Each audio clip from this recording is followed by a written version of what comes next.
But Chinese have been always pessimistic. Like they consider the situation. They actually think DeepSeek R1 costs is 0.14 per input tokens. The one for GPT was $100 million and more than 5,000 employees. So that the breakthrough that they had regarding their interface, because interface. Hey, come and step into the future. It's a tech revolution. Artificial intelligence. It's an AI movement. Tune into the show. Let's go. Time to start it up. This is next level. This is AGI with Arshia. Yeah, from robots to self-driving cars. AI is really here to stay. Join the conversation today. And we talking all the latest trends. Trust you don't want to miss a thing. It's an AI revolution. Talking robots and humans. Let's go. This is AGI with Arshia, AI Revolution. Let's go. All right, welcome to the third episode of AGI with Arshia podcast. I'm back with another episode. First of all, it's been a while, it's been a month, but there are a lot of AI news that I'm going to dive into today, as well as philosophical aspects, of course. So I want to first go through the topics of the episodes, the topic list. There are going to be three parts in this episode. The first part is tech AI analysis. I think we're going to have like 18 topics for today, and all of them are important. So that's going to be a while.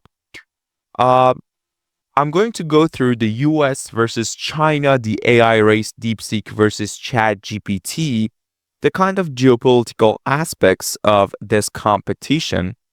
And then I'm going to go through Stargate $500 billion data center project exposed. Then it's going to be Europe's $200 billion AI push, the AI Action Summit reviews, and my reaction and analysis to J.D. Vance's speech on AI Action Summit in Paris. Then I'm going to go through Grok-3 and Gemini, the next-gen chatbots. Then it's going to be quantum plus AI, the future, the role of quantum computing and quantum computers in this AI revolution. Then I'm going to go through the 5 must-buy AI stocks for 2025, which is actually not a financial advice, but something that is something that comes from my own analysis of the market and AI stocks now in 2025.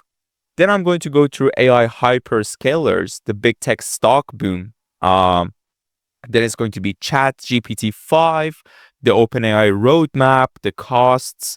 Then it's going to be Elon Musk versus OpenAI, the $97 billion showdown on safety scandal, as usual. Then I'm going to go through the Ilya Sutskever's safe superintelligence startup, kind of game changer, a huge valuation there. You're going to be surprised. Then I'm going to go through the Mira Murati's new venture, the former CTO of OpenAI, if you can remember. I think she was the spokesperson as well, so I'm not sure, but I think she was. Then I'm going to go through the story of Elon's AI game studio. They want to make the games great again. Then I'm going to go through the Meta's brain-to-text AI, the kind of mind-blowing accuracy. Then I'm going to go through the Anthropic's hybrid AI. I think last night I received a news that their new hybrid AI model is out. I think it was Sonnet 3.7, if I'm not wrong. The Kanye's. Then I'm going to go through the Kanye's AI album. Actually, Kanye wants to use AI in his album. I mean, Ye is kind of a genius, and he leveraged all the tools he has, including the AI tools, to stay in the market and be fresh in the market after, like, I think a decade of being one of the major hip-hop artists worldwide. So it's going to be crazy. Another story which actually surprised me was about a teenager in London here, where I'm living at the moment, raises $1 million for AI startup in London. I mean, I think he is like 16 years old, which is wild. I think he's doing GCSE. Like, that's how easy, not easy, I would say that's how accessible it is nowadays to start, to turn your ideas into startup and actually start your entrepreneurial journey. So that's going to be a massive, the massive movements here in London and other parts of the world as well. So another story about AI decoding pet talk. So your cat and dog is going to speak to you, and you're going to speak to them because you're going to understand what the hell they are saying. And then I'm going to lastly, I'm going to go through the humane AI pin acquired by HP, which was kind of a controversial story because, I mean, AI pins are not that much friendly and they don't have a good backup story behind them. So the part 2 is going to be about philosophical AI, the near future. I'm going to go through the breakthroughs, bugs versus robust AI, the laws, the weapons, job and wages, and AGI and human level intelligence. And the part 3 is going to be AI memes, tech comedy club, my favorite part. And you're going to be laughing when you're finishing this episode. So again, welcome to AGI with Arshia podcast, the 3rd episode. If you haven't watched the 1st and 2nd episode, make sure you go to the podcast playlist in my YouTube channel and you watch those episodes as well. Also check out other videos in my channel as well. Make sure you subscribe, and let's just start this episode quickly.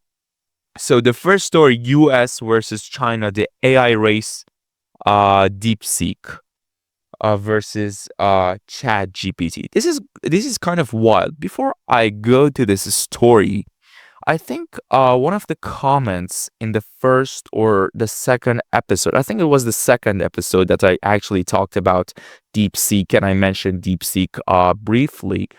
But I guess one of the comments was kind of controversial because I was saying like USA is the leader in the AI revolution. China is always the kind of a definite pessimistic, and that's why they are always in the conversation, but they're not the leader. They're just one of the competitors in the conversation because Americans are optimists, and now under Trump's administration, they are definite optimistic. So they are optimistic, and they are optimistic with plan in the AI revolution, technology, and other aspects as well.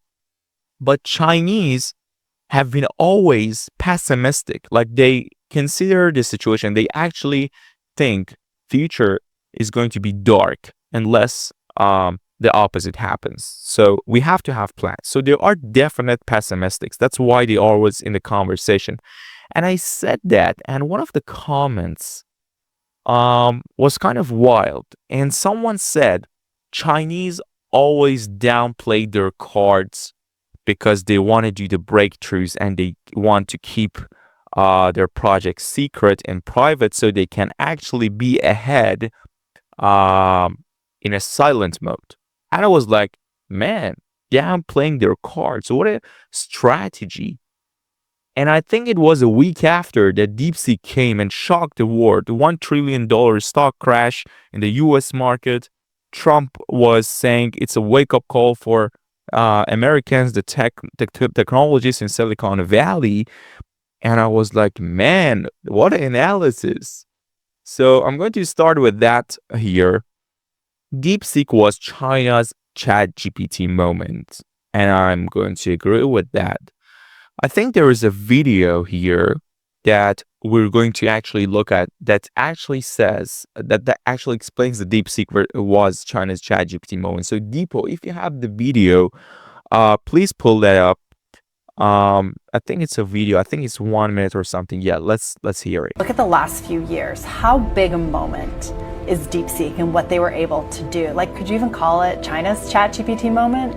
It could be called that, and the reason is because they were able to basically release what's called a GPT-4 class model, which isn't exactly the frontier model that we're on here in Silicon Valley. It's maybe a half generation behind, but they were able to get to that based on the research papers and the models they've put out, with basically less than $10 million of spend.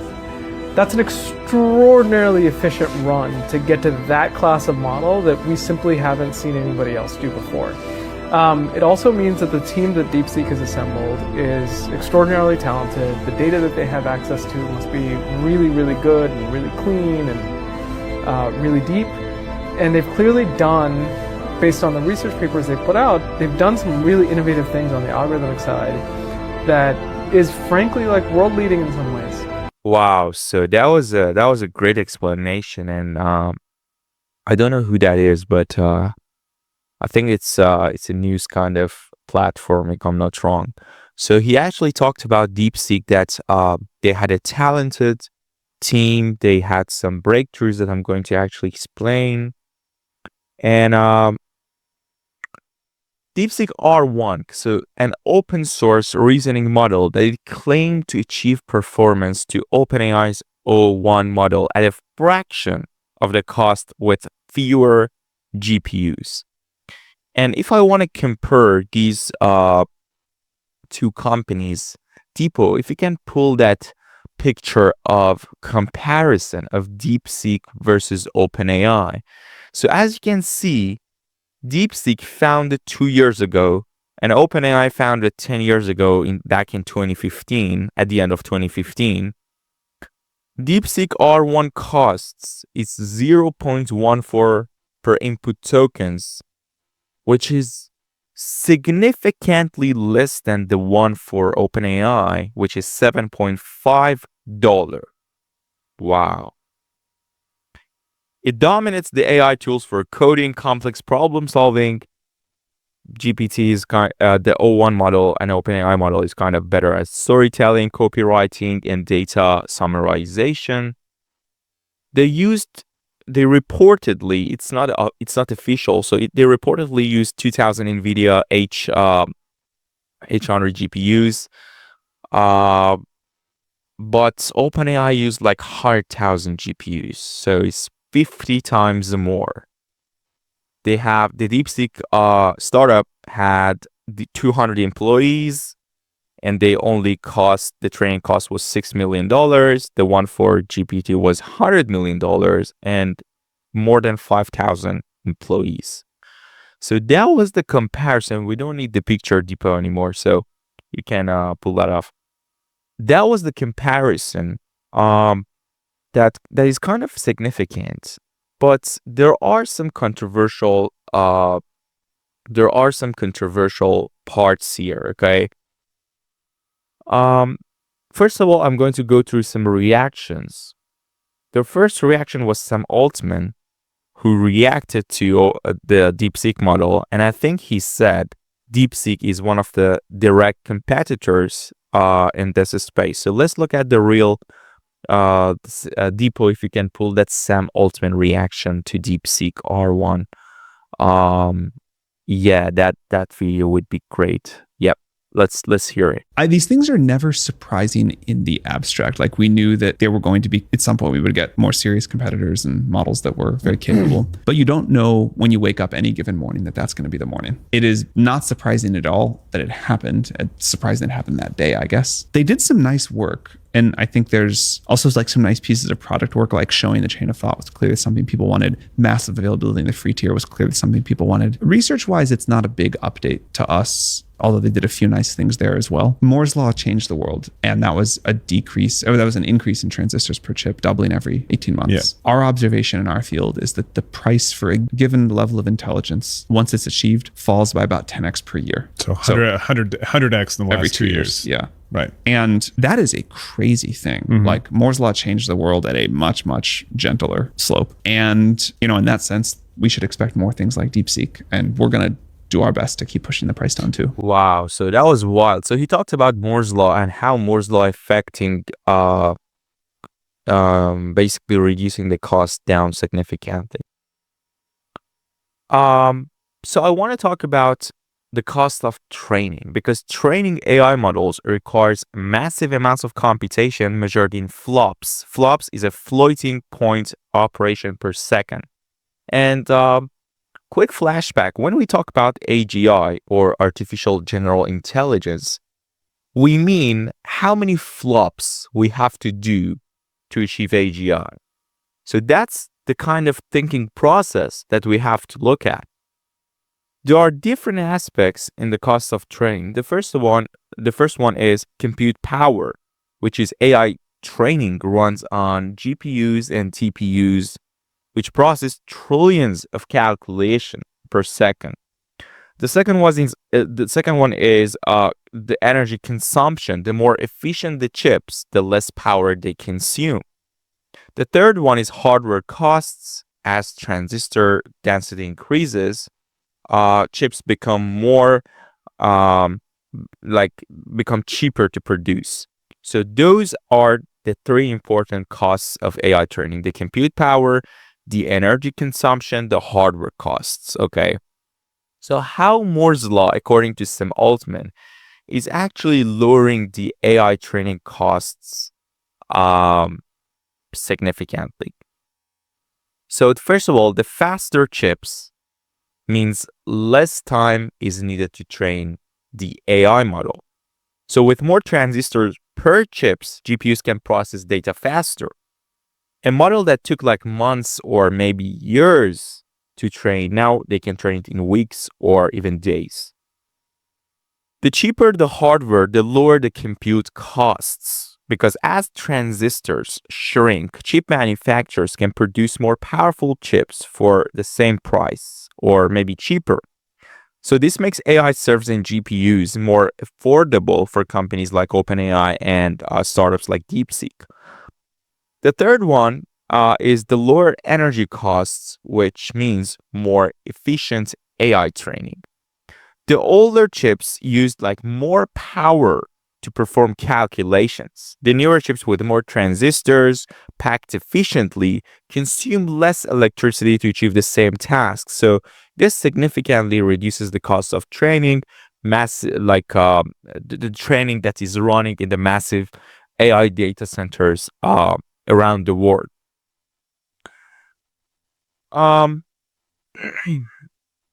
So that was the kind of how Moore's law is practically lowering down the cost of AI training. And I think Sam Altman said something else as well, that they have been in the wrong side of the history regarding being open source, because DeepSeek R1, I think it was the first reasoning model that was completely open source. And I think that's why there's so much amounts of controversy around being open source or being for profit, or why actually OpenAI went from non-profit to capped profit and then for profit, and why Microsoft is actually pushing the AI to be for profit, and that's why they have like 49% ownership of OpenAI, the major shareholder in OpenAI. So I'm going to talk about those later. Bear with me, but for now, let's just talk about some one more important thing about DeepSeek, that the breakthrough that they had regarding their interface, because interface is very important. Like DeepSeek has distinguished itself in the AI landscape through its innovative approach to user interface, enhancing accessibility and user management. So one of the key aspects in the kind of interface conversation regarding DeepSeek is the transparency in reasoning. Like DeepSeek interface uniquely displays this kind of transparency through this process. It's user friendly, it's open source. So that's why they had breakthroughs regarding the interface as well. I think there was one conversation around AI democratization and the fact that we have to prevent monopoly of the US, specifically Silicon Valley, in the AI revolution. And that's what DeepSeek did. Like, they democratized AI and they showed globally that all the countries have to actually join the AI revolution. I think after DeepSeek, there was an action summit in Paris, and India and Russia and France, everyone is actually trying to join the Europe, trying to join the AI revolution. So DeepSeek release led to AI democratization and prevented the monopoly of the US, specifically Silicon Valley. And Dr. Victor Go is explaining this. So Deepo, if you have the video of Dr. Victor Go explaining this, please put that up. I think it's 90-second or something. Yeah, let's hear it. What is the point of DeepSeek? Well, first of all, I think the breakthrough by DeepSeek means AI is not American intelligence. It means AI should be artificial intelligence for mankind. It also means that there is not one single pathway in the development of AI, and no one has a monopoly of AI.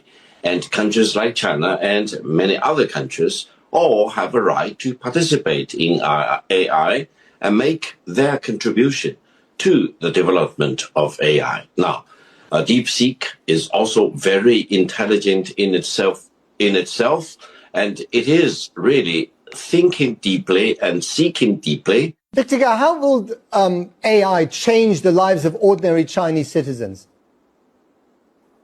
Well, from the Chinese perspective, AI is everywhere. We are already in the middle of this AI revolution, and AI revolution is truly a tsunami. It will change and shape and reshape everything we do as human beings, as a company, as an institution, as a government entity, as a culture, as a civilization. Therefore, AI is all embracive, and no one can stop it. And there is no monopoly of AI. No one should indulge in the fantasy that it can achieve a monopoly. Wow. So yeah, this was wild. Like he talked about the monopoly.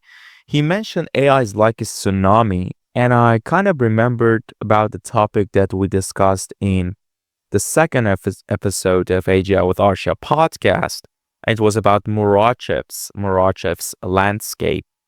It's like an AI is like a tsunami, and they first started with doing huge amounts of computation and doing like different math, coding, intelligent things, and then they are kind of going to the kind of peak of those mountains in the Murachev's landscape to achieve reasoning and the true intelligence and innovation and creativity as well. So yeah, I just had a flashback of that. So yeah, of course, I think DeepSeek release was kind of powered the world globally to join the AI revolution, which is a great thing. I think competition makes a great sense, and competition will lead to us having a greater opportunity and having better models. So I think that's huge. I think there's a video from Perplexity's CEO Arvind Srinivas. He explained how they actually solve privacy issues regarding American data using China, and also how they removed censorship from Taiwan ownership and Chinese Communist Party, and they have implanted liberty and free speech. So before we watch this video from Perplexity's CEO, we have to actually realize when people trying to use DeepSeek, when it first came out, they asked about Taiwan, they asked about, I think it's President Xi, and it couldn't answer. Like it was a true sign of censorship, and that's bad.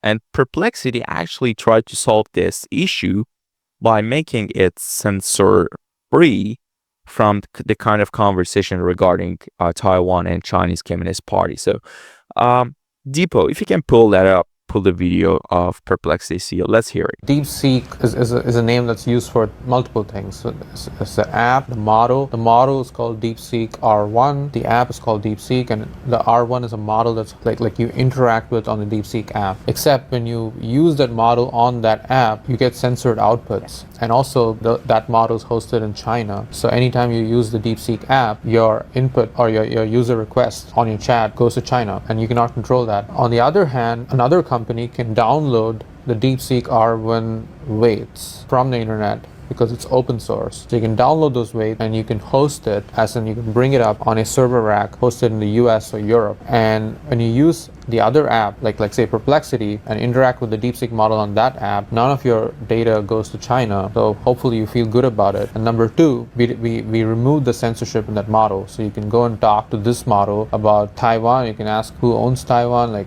or what are the debates about its origins or ownership, or give me 10 points that both praise and criticize the Chinese Communist Party or Tiananmen Square. You can ask all these incidents, and it's just gonna give you pretty uncensored answers, which the DeepSeek app will not, because that is an app that is run by a Chinese company and they have to comply to the rules set by the Chinese Communist Party. We can give you access to these models and the experience that is in line with the American ideals of free speech and liberty. Right. Wow, that's good. That's good, man.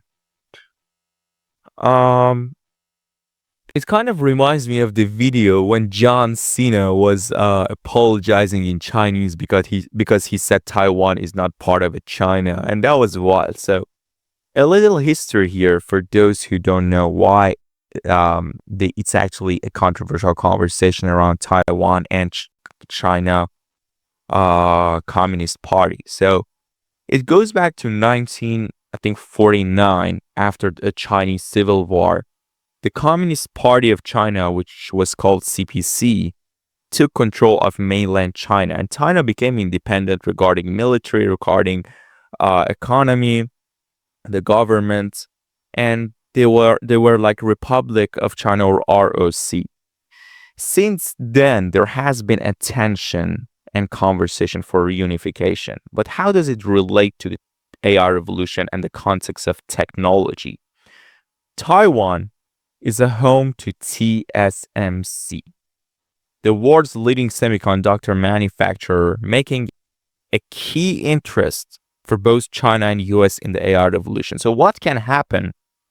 Peaceful reunification, maybe military invasion, global conflict, potentially World War III regarding the dominance of the semiconductors and AI chips, diplomatic or economic pressure from China. So here US is trying to be the diplomat. So they are trying to have a great relationship with Taiwan.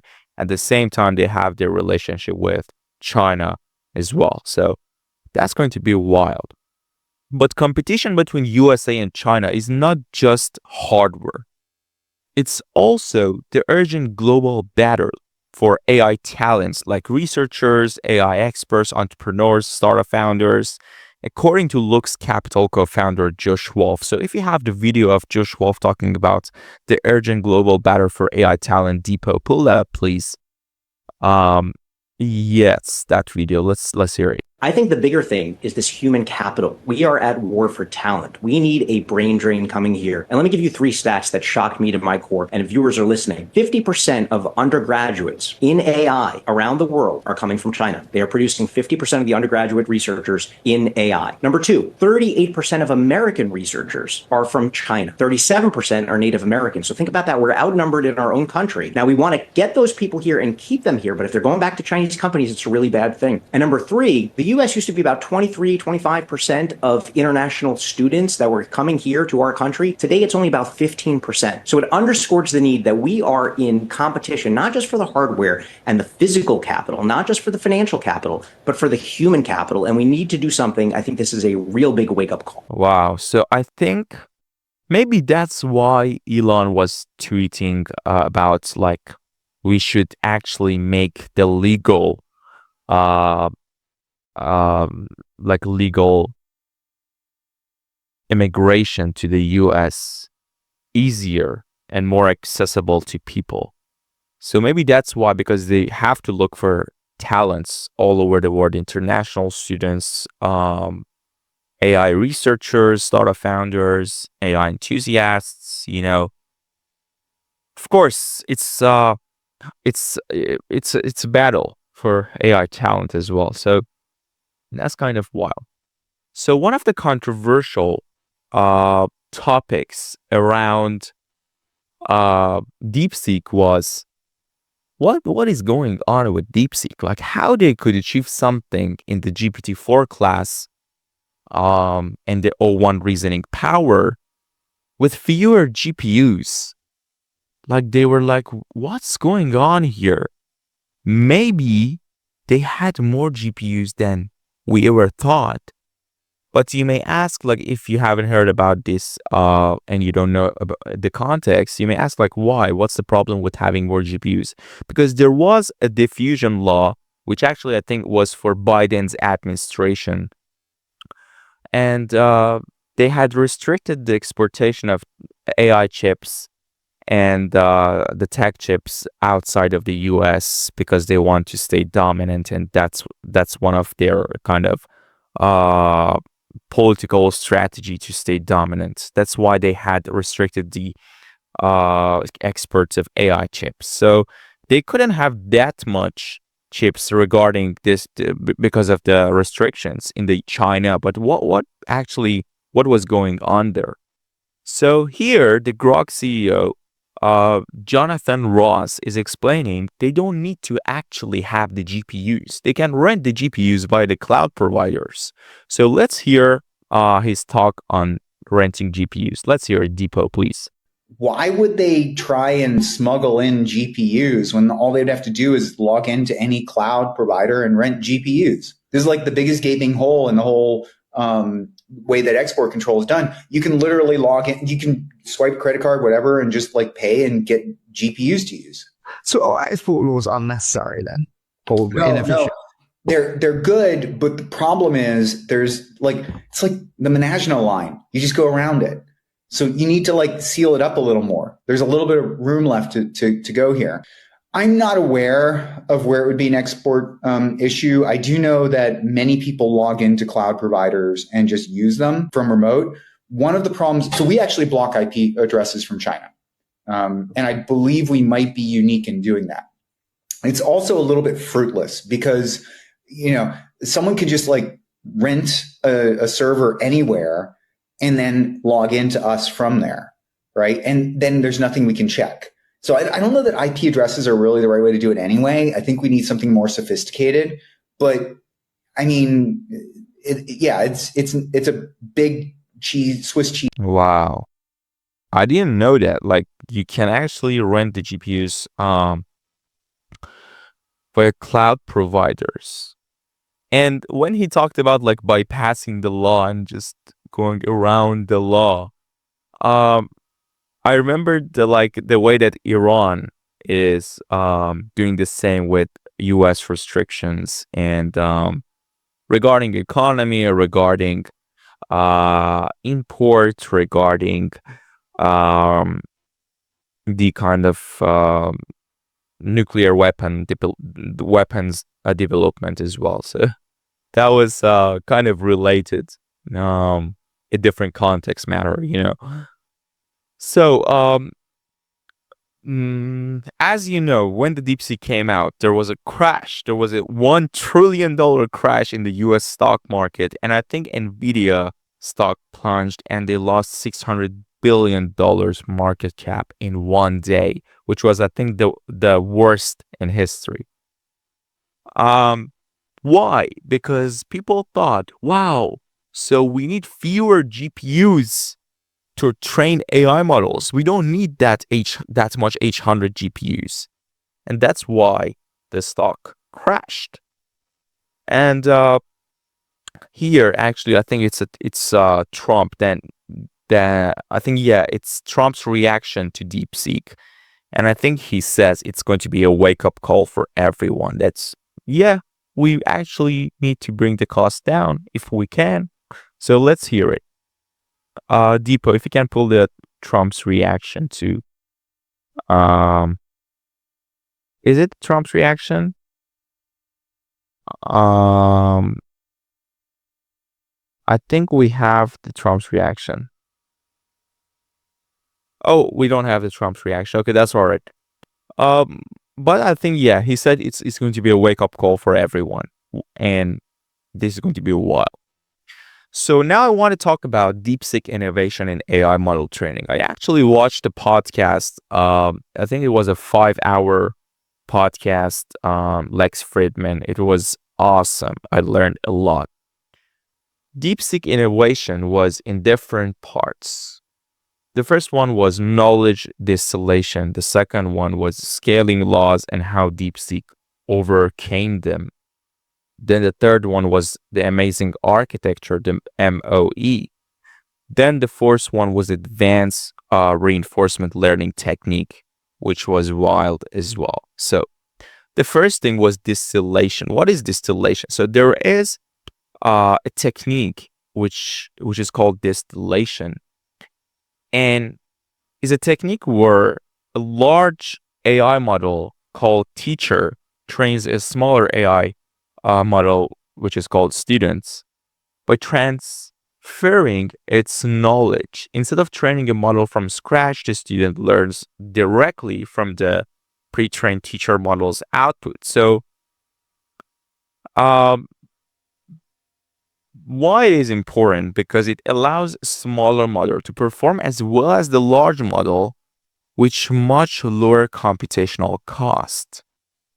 It reduces the time and the hardware requirements for AI companies like DeepSeek.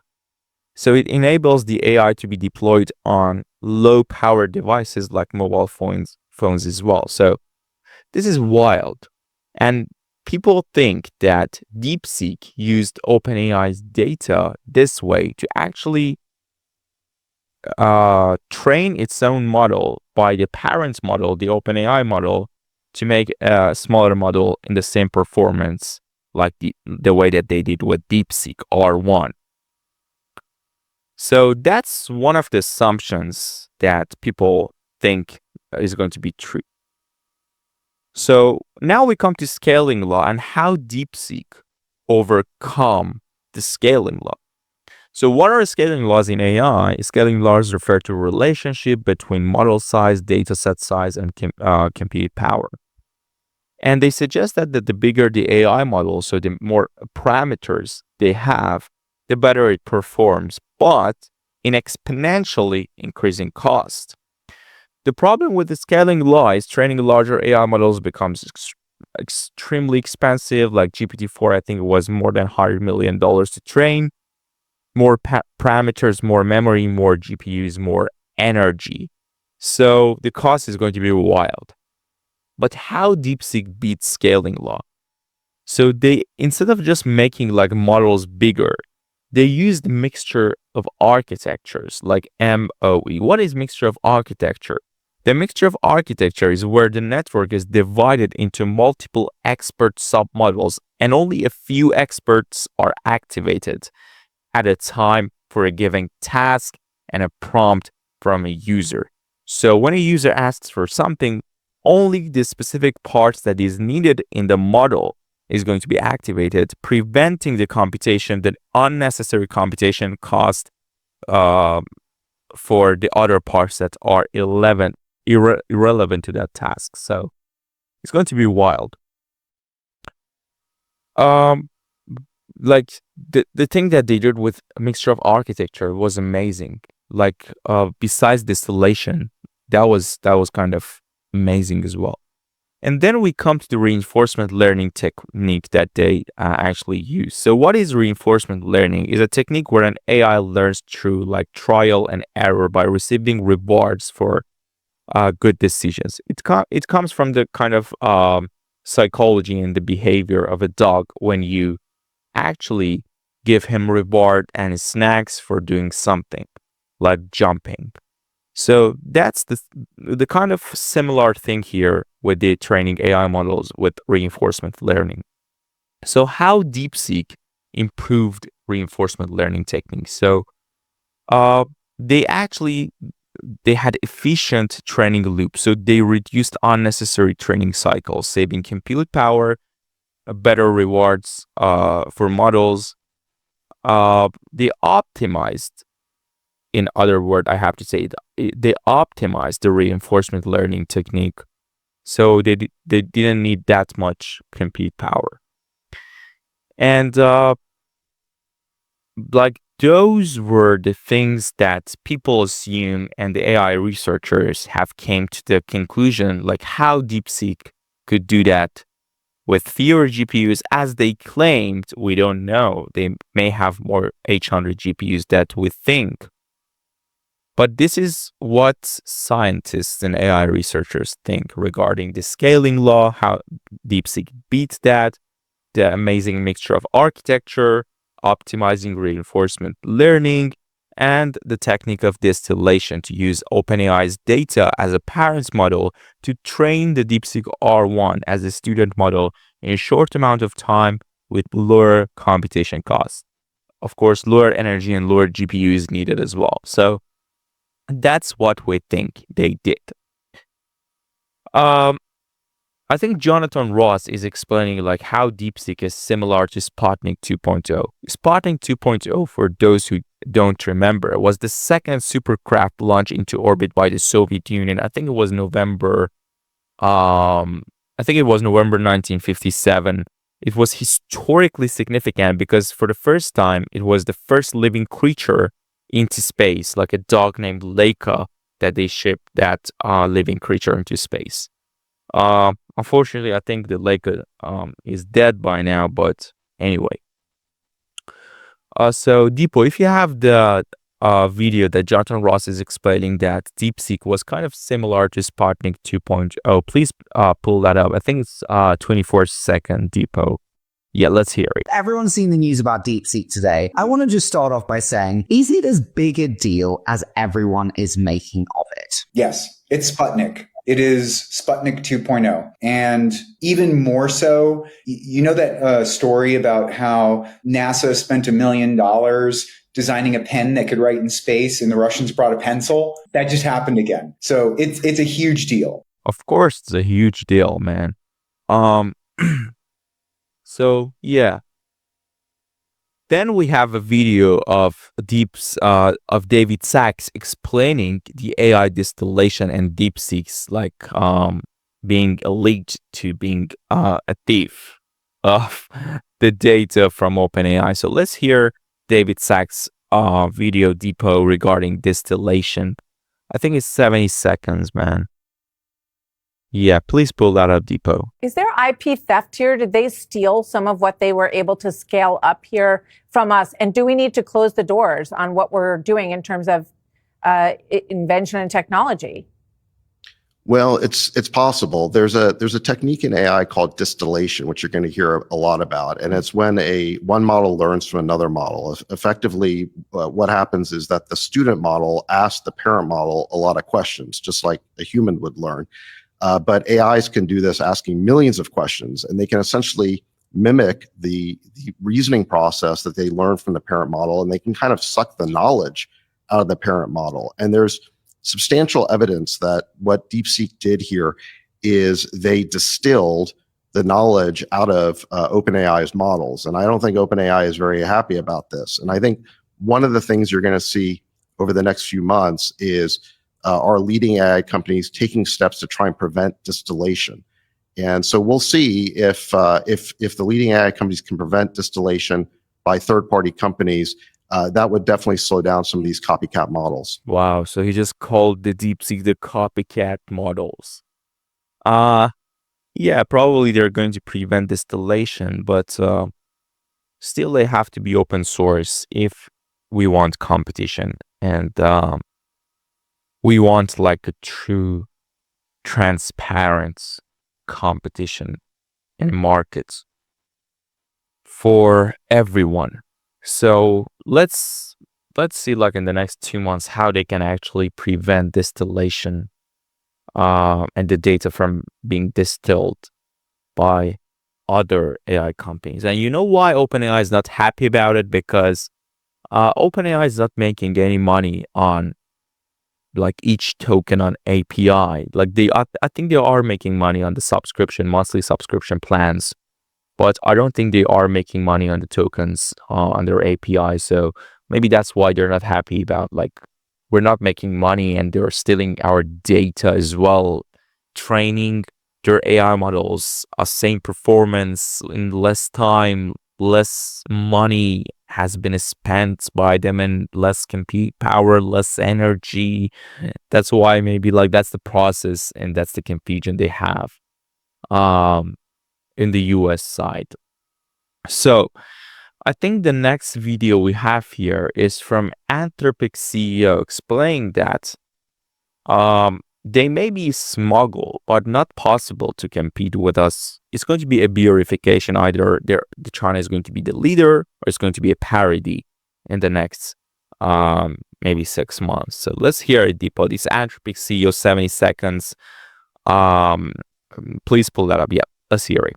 DeepSeek in particular has a higher quality than some of the other companies in China. Actually, we were aware of DeepSeek for quite a while, and they kind of identified it as more likely to succeed than some of the others, like Alibaba. So it's a particularly talented team. But the general dynamic that we've seen is, I think, to be expected.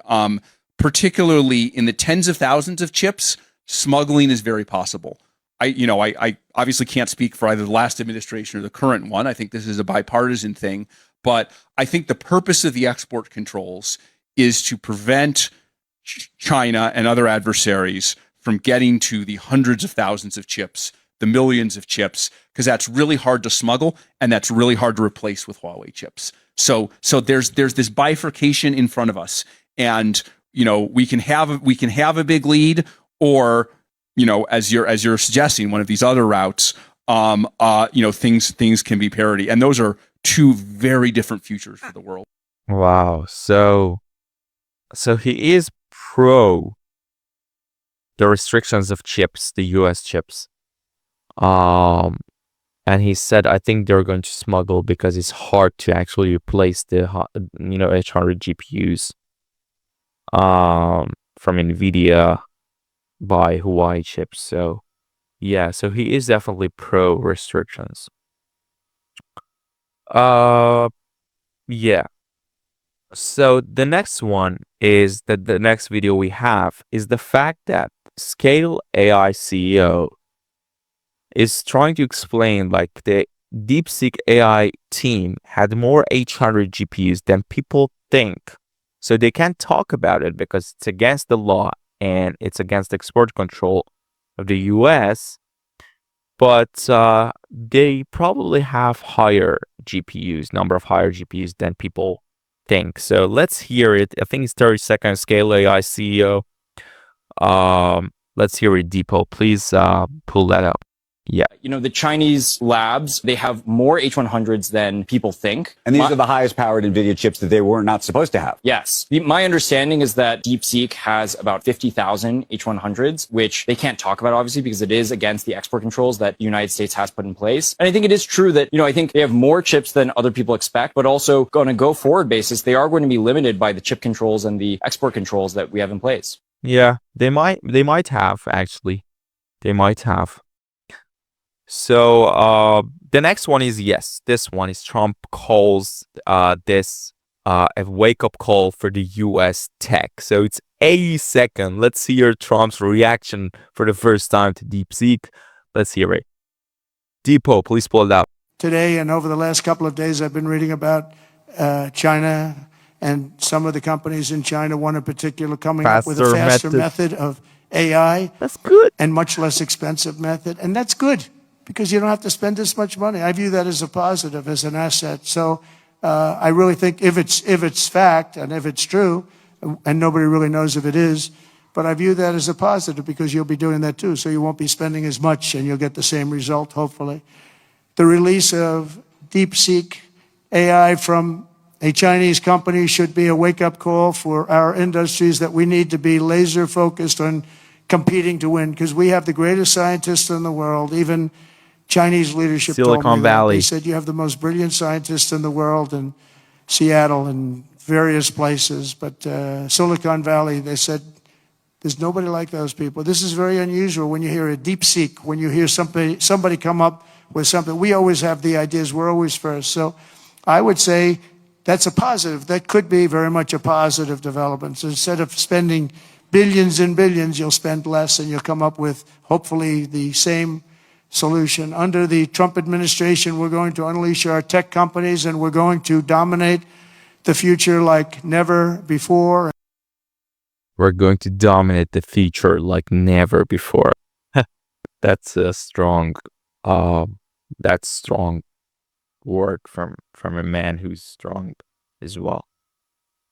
So, Mark Anderson, one of the well-known VCs in Silicon Valley, calls R1 a Sputnik moment and an open source gift to the world. So he's pro open source. And again, there is a video. I think I saw this on Theo Von podcast. Scale AI CEO went to Theo Von podcast, and he talked about the potential war regarding microchips. Let's hear it, Deepo. I think it's 43-second. Theo Von, a Scale AI CEO video. Deepo, please pull that. Yeah. One of the biggest companies in the world is this company called Taiwan Semiconductor, TSMC. It's like $1 trillion company. That is where almost all of the high-end chips for AI, all of them are manufactured there. They have the most expensive machines in the world. They have machines that cost hundreds of millions of dollars in there. All these giant factories are in Taiwan, and that's where basically like 100% of all the advanced AI chips are made. But then the reason it's a hotbed is that the People's Republic of China, the PRC, has a sort of a reunification plan that they want to bring Taiwan back into their country and be back a part of China. It's kind of like potentially, there's no war yet. There's a risk. Still talking to your ex. Yeah, exactly. There's a risk it becomes like Russia-Ukraine or, one of these really bad situations. Oh my God, Theo Von is so funny, man. He's like Scale AI CEO. He's talking about it's going to be a war. It's a kind of important subject because TSMC has a lot of AI chips, and Theo Von is like, yeah, it's like talking to your ex. That man is so good, so funny, man. I would love to meet Theo Von one day. So the next story, it's about Africa, the game changer in the US-China chip rivalry. So I think Africa has a lot of resources, natural resources in their land. So they have metallic elements, which is vital for electronics and renewable energy and military tech. So maybe America and USA actually looking to use the Africa's resources for their chip manufacture. So that's another one. At the same time, Russia is trying to join the China in the AI revolution. Of course, it's going to be a wild move because at the same time, I think Europe is going to compete in the AI revolution as well. So there is an interview that I think Kai Fu did, and he talked about the parallel universes that USA and Chinese AI companies are currently operating at, and that those who can work with the AI solutions from both of these ecosystems will be at an advantage to those relying on just one. So it's like politics. Like when you hear CNN, it's left news, okay? And when you hear about from Fox, it's right news. So you have to hear from both sides so you can actually use the information that you have gotten from both sides, use your own common sense, and then decide who is actually going to be privileged in this conversation. Use your common sense, find the truth. So that's the approach, the right approach. You have to have the open mind and be flexible to actually hear both parties, okay? And I think it was, when I went to Yuval Noah Harari back in 2024 in London, he talked about like how you find the truth because we don't know what is true. Actually, he said maybe there is no truth here. You know why? Because someone is going to be privileged in the conversation. So you have to actually change your question from what is true to who is going to be privileged in the conversation. So that's how basically Kai-Fu here is explaining the parallel universes and the competition between USA and Chinese AI model. Deepo, please pull that video up of Kai-Fu explaining that competition. Yeah, let's hear it.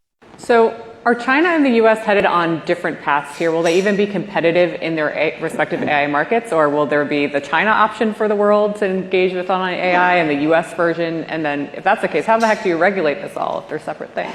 Yeah, we're well beyond that, and we're in our parallel universe. This is not ideal. None of us like it, I think, but it is what it is. And given it's a parallel universe, I think we're going to see a lot of interesting American solutions that won't make it to China and interesting Chinese solution that won't make it to US. So as an entrepreneur or VC or just a curious mind, it would make sense to look at both worlds to see what's exciting in each one, because while you compete in your world, whether it's the American world or the Chinese world, if you have the advantage of actually having studied the other parallel universe, you will have superpowers in the work that you do.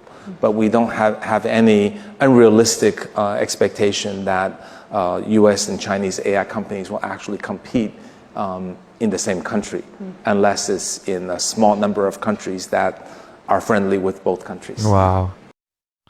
It's maybe that's why we need open source models, because entrepreneurs from both countries here, like China and USA, can take advantage of the other model and try to invent something better, which is going to be good for the world if we actually direct the AI revolution in the right direction, to benefit all the humanity. Like that should be the goal of everyone. But you can't trust everyone, man. You know that, right? So that's wild. So I told you about the fact that Nvidia lost $600 billion in market cap in one day, which was wild. Because people thought, and the reactions, the kind of reactions the public had, including investors, was that DeepSeek release was a kind of paradigm perspective of post-training law. It was like a paradigm that we don't need that much computation power. But Jensen Huang is actually explaining, no, that's a wrong kind of way of thinking. And the right paradigm perspective of post-training law for LLMs, and the fact that actually DeepSeek proves we need more computation than before. So that's why we need more GPUs. So let's hear his opinion on people's reaction and the right paradigm. Deepo, please pull that up. What happened with DeepSeek, the world's first reasoning model that's open sourced. And it is so incredibly exciting, the energy around the world as a result of R1 becoming open sourced. Incredible. Why do people think this could be a bad thing? I think it's a wonderful thing. Well, first of all, I think from an investor perspective, there was a mental model that the world was pre-training, and then inference. And inference was you ask an AI question and it instantly gives you an answer, one-shot answer. I don't know whose fault it is, but obviously that paradigm is wrong. The paradigm is pre-training, because we want to have foundation. You need to have a basic level of foundational understanding of information in order to do the second part, which is post-training. So pre-training is going to continue to be rigorous. Lots of data, multimodal data, as you were mentioning. We're going to learn from, of course, language, but language and images, video, sound, and we're going to combine all of that together into our foundational knowledge. And that's going to keep on going. The second part of it, and this is the most important part actually of intelligence, is we call post-training. But this is where you learn to solve problems. You have foundational information. You understand how vocabulary works and syntax works and grammar works, and you understand how basic mathematics work. And so you take this foundational knowledge, you now have to apply it to solve problems. Wow. You talked about this, like pre-training, post-training. and scaling law back in CS 2025, and I think it was 6th to 11th of January 2025. So this is kind of interesting. Like, people thought we need less computation, so we don't need that much GPUs and hardware. But now he's explaining, no, it's actually wrong. It's a wrong perspective. And we actually need, it's not just about pre-training and interface and user interface. It's about the post-training law for LLMs, and the fact that actually it proves the opposite, that we need more computation. This is kind of logical, but at the same time, it comes out of the mouth of a man who is producing who has like a chip manufacturer, and he has to like sell GPUs, and still they are making the most revenue from selling hardware and GPUs, and they are actually providing one of the backbones of AI training and the roadmap to basically AGI, which is the hardware. Another one is energy. That's why I'm going to talk about energy now. So there's a high demand on energy to train AI. And that's why we need data centers. That's why there has been a lot of investments on building data centers. But there's a debate on what kind of energy we have to use. Like, we have to use nuclear, maybe we have to use nuclear power plant. But why people are trying to say we have to go nuclear? I think Microsoft and Google have been trying to build nuclear power plants and to use those energy in their data centers to train AI models. So nuclear power has the ability to be stable, high output energy, low carbon source, minimal carbon emissions. So it's reliable for data centers, because to train an AI model, you have to constantly load them with power and electricity. So that's why you need stable energy, which is nuclear. What are the challenges and considerations? The first one is safety and waste management, the high upfront costs. Like, there's a construction cost for nuclear power plants, which is substantial capital investment, and lengthy approval process regarding the rules and the government as well.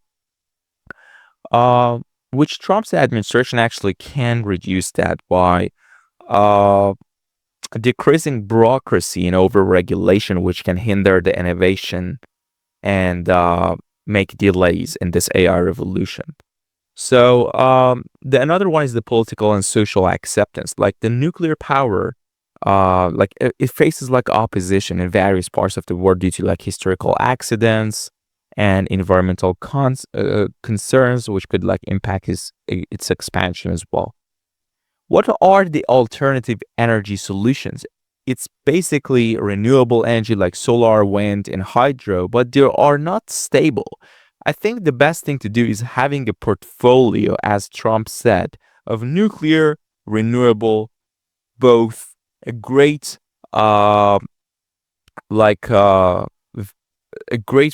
portfolio with both energy types would be ideal at the moment, in my opinion. In a long run, of course, when you actually build the construction of power plants, yes, you can actually switch to whole nuclear. But for now, I think you have to keep your portfolio wide and use various energy solutions for AI training. So that was the whole geopolitical aspect and the competition between USA and China, the two main players in the AI revolution. So the AI war is just getting started.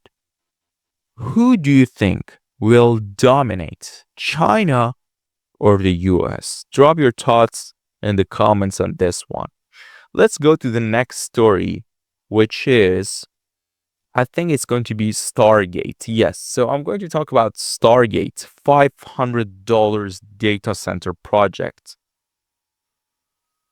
The Stargate project, I think it was unveiled on January 21st, 2025, a bold plan to transform AI infrastructure in the United States, backed by OpenAI, SoftBank, and Oracle, introduced by President Donald Trump to invest like $500 billion over the next 4 years under his administration in the US. The goal is to solidify the US as a global leader in the AI revolution. So, um, I think I think this is kind of wild the way that he introduced this, because like $500 billion. The first reaction was from Elon Musk, as usual, on X. He raised like serious concerns about the funding behind $500 billion. He claimed that SoftBank has less than $10 billion in secured funding available. I think it's kind of, there's a skepticism of if they can actually reach $500 billion in the next 4 years.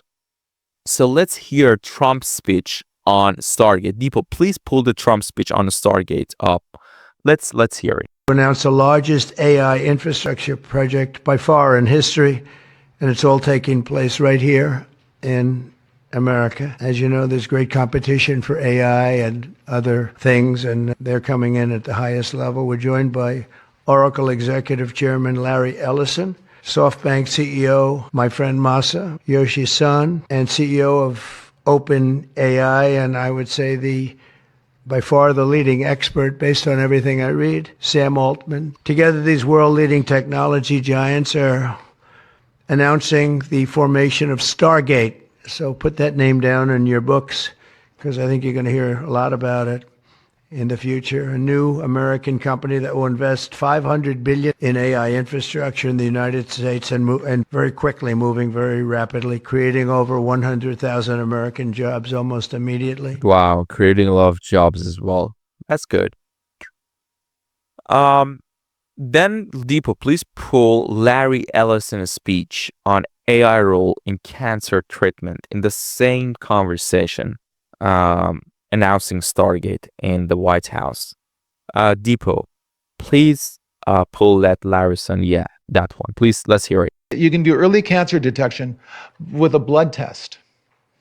And using AI to look at the blood test, you can find the cancers that are actually seriously threatening the person. So we can, again, cancer diagnosis using AI has the promise of just being a simple blood test. Then beyond that, once we gene sequence that cancer tumor, you can then vaccinate the person, design a vaccine for every individual person to vaccinate them against that cancer. And you can make that vaccine, that mRNA vaccine, you can make that robotically, again using AI, in about 48 hours. So imagine early cancer detection, the development of a cancer vaccine for your particular cancer aimed at you, and have that vaccine available in 48 hours. This is the promise of AI and the promise of the future. Of course, healthcare is going to be one of the main industries that AI is going to play a key role in the next 2 years. I think healthcare and transportation are those key industries AI is going to play a key role in the next 2 years. Then in the next 3 years, I would say is going to be space, which is, going to be wild. And AI in a space exploration is going to be awesome. I'm going to talk about that in the second part of this episode, the philosophical AI. So for now,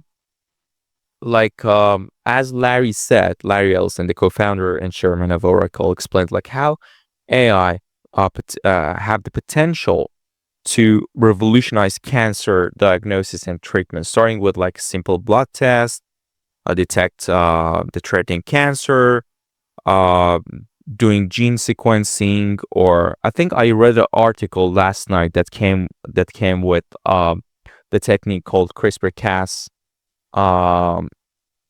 and they can use that technique as well. They can like design the personalized mRNA, then they can manufacture robotically the vaccine within like 48 hours, which is crazy. Like this is wild, and it actually can increase the life expectancy of human beings in the next 5 to 10 years.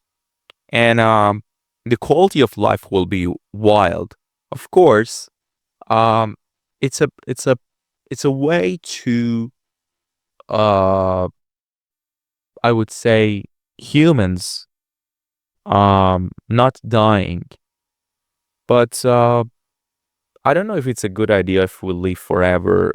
I always say, I think Elon once said that living forever leads to the ossification of ideas, because people don't change their ideas and don't change their minds. Usually they just die in 95% of the time. So, why it's good to have a great quality of life? I think we can actually solve the ossification of ideas by upgrading ourselves and upgrading our hardware as well. Because as I said, I think it was in the first episode, I was talking about different life forms, and we are life kind of 2 to 2.12. But in life 3.0, super digital intelligence, I think at that point, if we actually combine ourselves with AI, we can change our hardware massively. So we can be human 2.0. At that point, I think, yes, it's not going to lead to ossification of ideas. So Stargate project, $500 billion investment on data centers. I think some altman actually tweeted one of the videos of the start point of building one of the data centers regarding the Stargate project.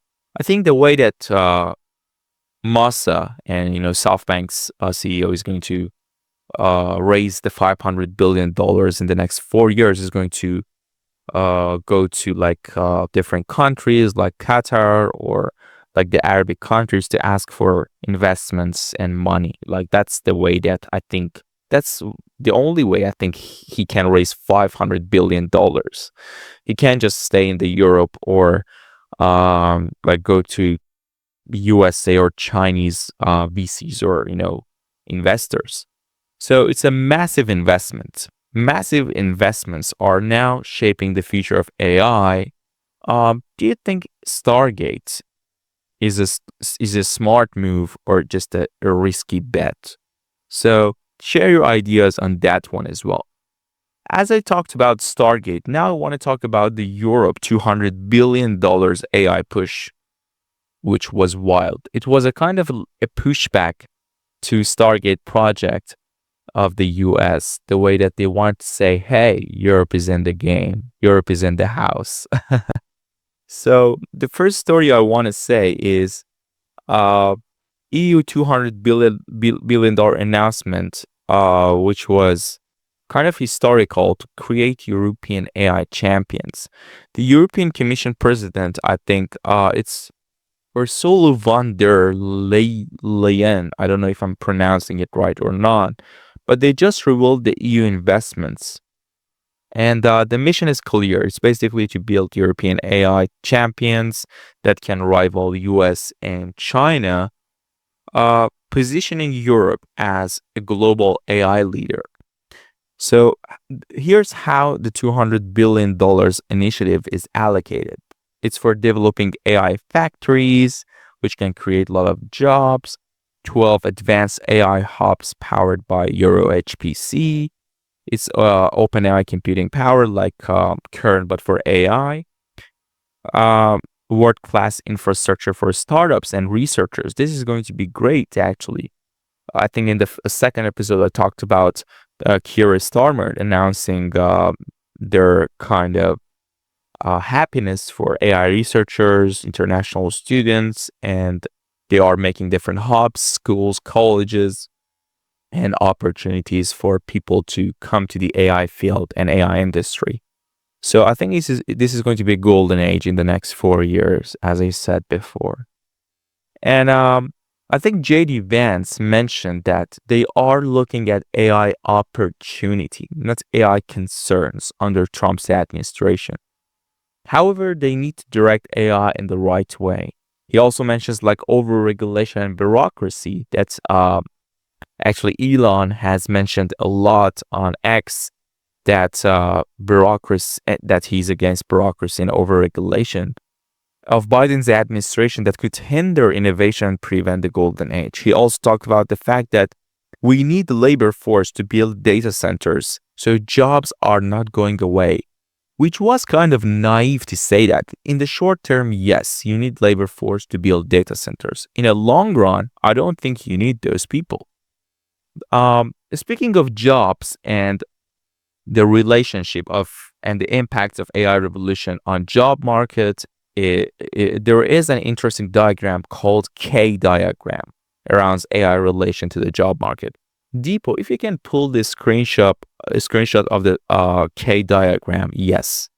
So as you can see, the K-shaped economy due to AI revolution is explaining the fact that 20% of job skills will become 10x more productive. They're going to be enhanced by AI, and 80% of job skills will plummet to zero, replaced by AI. That includes the labor force as well. My reaction to JD Vance's speech on the AI Action Summit in Paris. So that's kind of wild. There is a startup in Europe, which is Mistral AI, and they launched Light Chat, which is backed by Microsoft, valued at 5.8 billion euros. I think Mistral AI has been founded by ex-Google, DeepMind, and Meta AI researchers, and has become Europe's top AI startup. I think President Macron tweeted about this startup, and he supported this on X as well. So Mistral AI is one of the main AI players, an AI startup, one of the AI startups in Europe. Another story regarding Europe was the fact that France and India are joining the AI race together because they want to do the open data set and open GPU marketplace for everyone to prevent the monopoly. So that's my takeaway from Europe's $200 billion AI push. So do you think, will Europe's AI push rival the US and China, or they're just going to fail and they are just indefinite pessimistics? What do you think? So that was a kind of wild story. The next story I'm going to talk about is about Grok-3 and Gemini, the next-gen chatbots. We have a lot of chatbots nowadays. I think, as I told you, last night I wanted to sleep, and I just received a news, I think it was from Valuetainment, the Patrick Bet-David's company. And it was the fact that, yes, Anthropic's hybrid AI model, the Sonnet 3.7, is out. And I was like, man, just give me a break. There are a lot of AI news these days. Definitely, we're experiencing AI boom.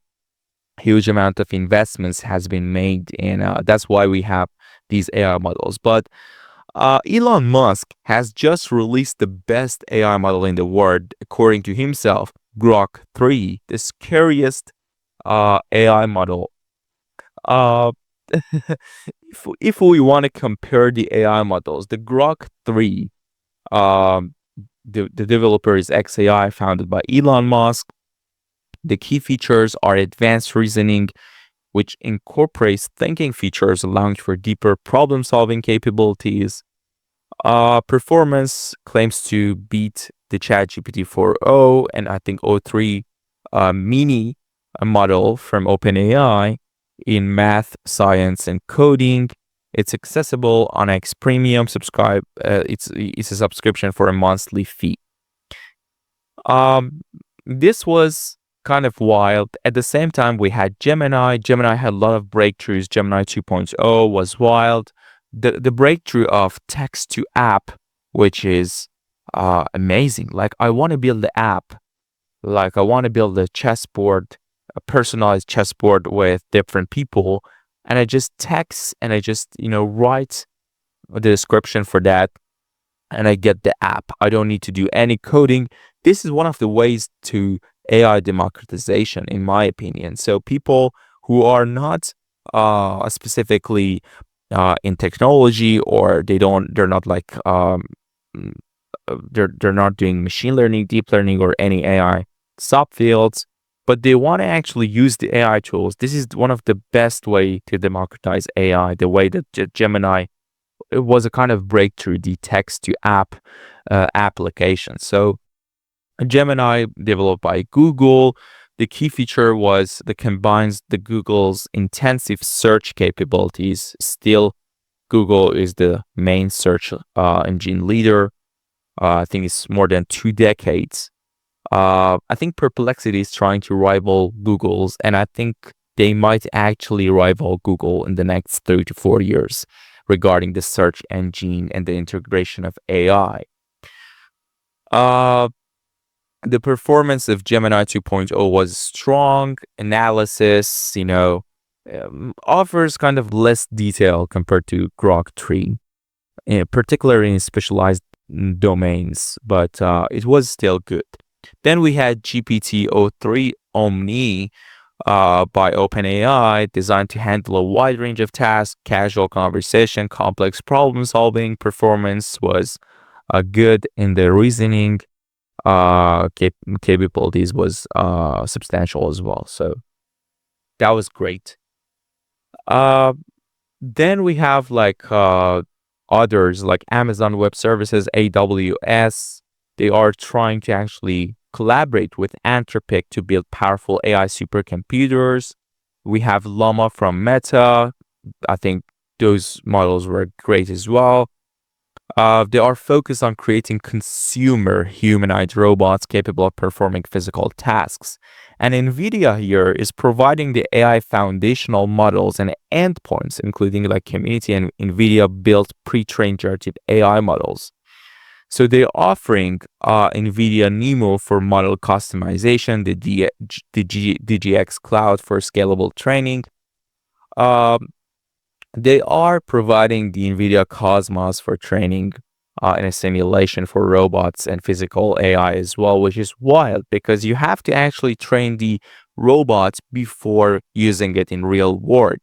Why? Because you prevent the error, you prevent the cost of error in real world, which is important.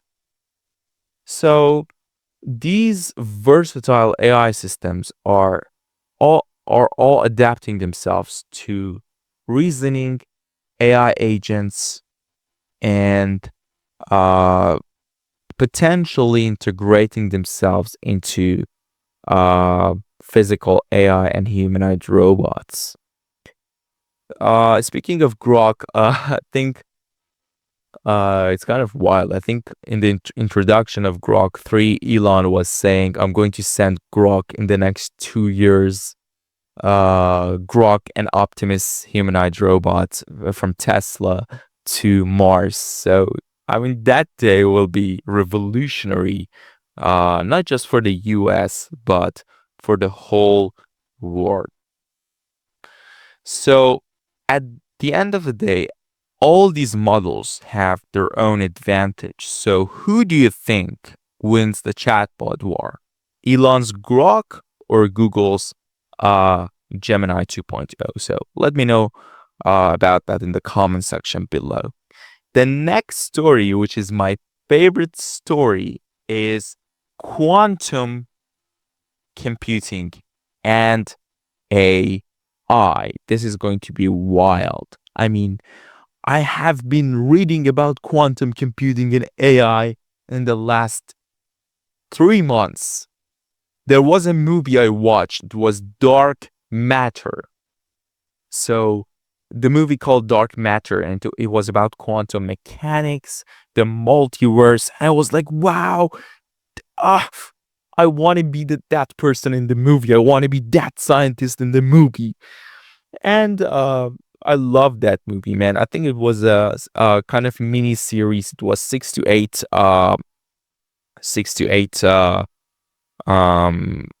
sessions for that series, man. That was wild. So quantum computing. Before I look at all the things that I want to say and all the news in quantum computing and AI, which was wild in the last 2 weeks.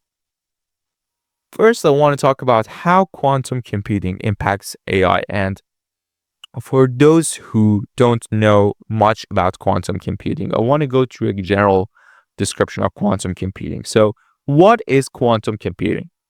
Quantum computing leverages quantum mechanic principles like superposition and entanglement to perform computations exponentially faster than classical computers. Okay. So instead of using bits like 0 and 1s, they use quantum bits or qubits that can exist in multiple states simultaneously, enabling massive parallel computations. So that's quantum computing. How quantum computing impacts AI? First, supercharging AI model training. Like classical computers struggle with the exponential growth of AI models. Quantum computers could train deep learning models much faster by processing large data sets more efficiently. So they potentially can reduce the time to train AI models from weeks to hours, which is amazing. The second role of quantum computing in AI would be enhancing optimization and problem solving. Like AI relies on solving complex optimization problems like neural network reinforcement learning, etc. And when we talk about intelligence, we means like solving complex problems. So that's my explanation and my description of being intelligent, like being able to solve complex problems and achieving goals. I think that's from Life 3.0 Max Tegmark Chapter 1 book. Amazing book on AI, by the way, if you want to read. So quantum algorithms like QAOA, they can solve these problems more efficient than classical computers and classical methods. It can boost the AI's ability in drug discovery and material science. Like AI models for molecular simulations and drug discovery rely on complex calculations, and quantum computing could simulate molecules like precisely, unlocking like new medicines and materials faster than today's AI methods. So that's going to be wild. The fourth one is the role of quantum computers and quantum computing in cryptography and AI security. So AI generated cryptography can be hacked by quantum computers. However, quantum-based AI security could create unbreakable encryptions, ensuring safe AI applications. In the second part of this episode, when I'm talking about AI safety and the laws, I'm going to actually talk about this, that the fact that we need secure AI, otherwise it's going to be hacked by terrorists, and they're going to use the power of AI in a wrong way to hurt humanity. Exactly the opposite of the goal of AGI, which is to benefit all the humanity. So that's actually the role of quantum computers, and that's how quantum computing can revolutionize the AI industry and AI field. I talked about two most important concepts in quantum computer and quantum computing. It was superposition and entanglement. What is superposition? So we have classical bits and quantum bits. Okay, so classical bits is going to be either 0 or 1 because it's binary, right? The quantum bits or qubits can be both 0 and 1 simultaneously because of superposition. So how does it work? It's like it's like coin flip. So imagine a classical bit is like a coin lying flat on a table. It's going to be head like 0 or it's going to be tail 1. A qubit in superposition is like a spinning coin. It's like in both states at the same time. Okay, so this concept of quantum computing, the superposition power, enables quantum computers to do parallel computations, so making AI models faster and more efficient. The other concept of quantum computers are entanglements. So what is entanglement? Entanglement is a phenomenon where two or more qubits become linked, meaning the state of one qubit is instantly connected to the state of another, no matter how far apart they are. Like even if they are light years apart, like if it's in like one qubit is on Mars and one qubit is here on Earth, they are going to be linked, even if they are in different universes, like the multiverse kind of idea. So why entanglement concept is important for AI? Because it enables faster information transfer, because the qubits are linked together. And it improves the quantum AI algorithms and the pattern recognition, the cryptography, the complex simulations. And it's essential for quantum networks. So that's the whole story behind the role of quantum computers and the AI revolution. But what news we have? One of the most shocking news was the Midjourney won the first Microsoft quantum AI chip, which was wild.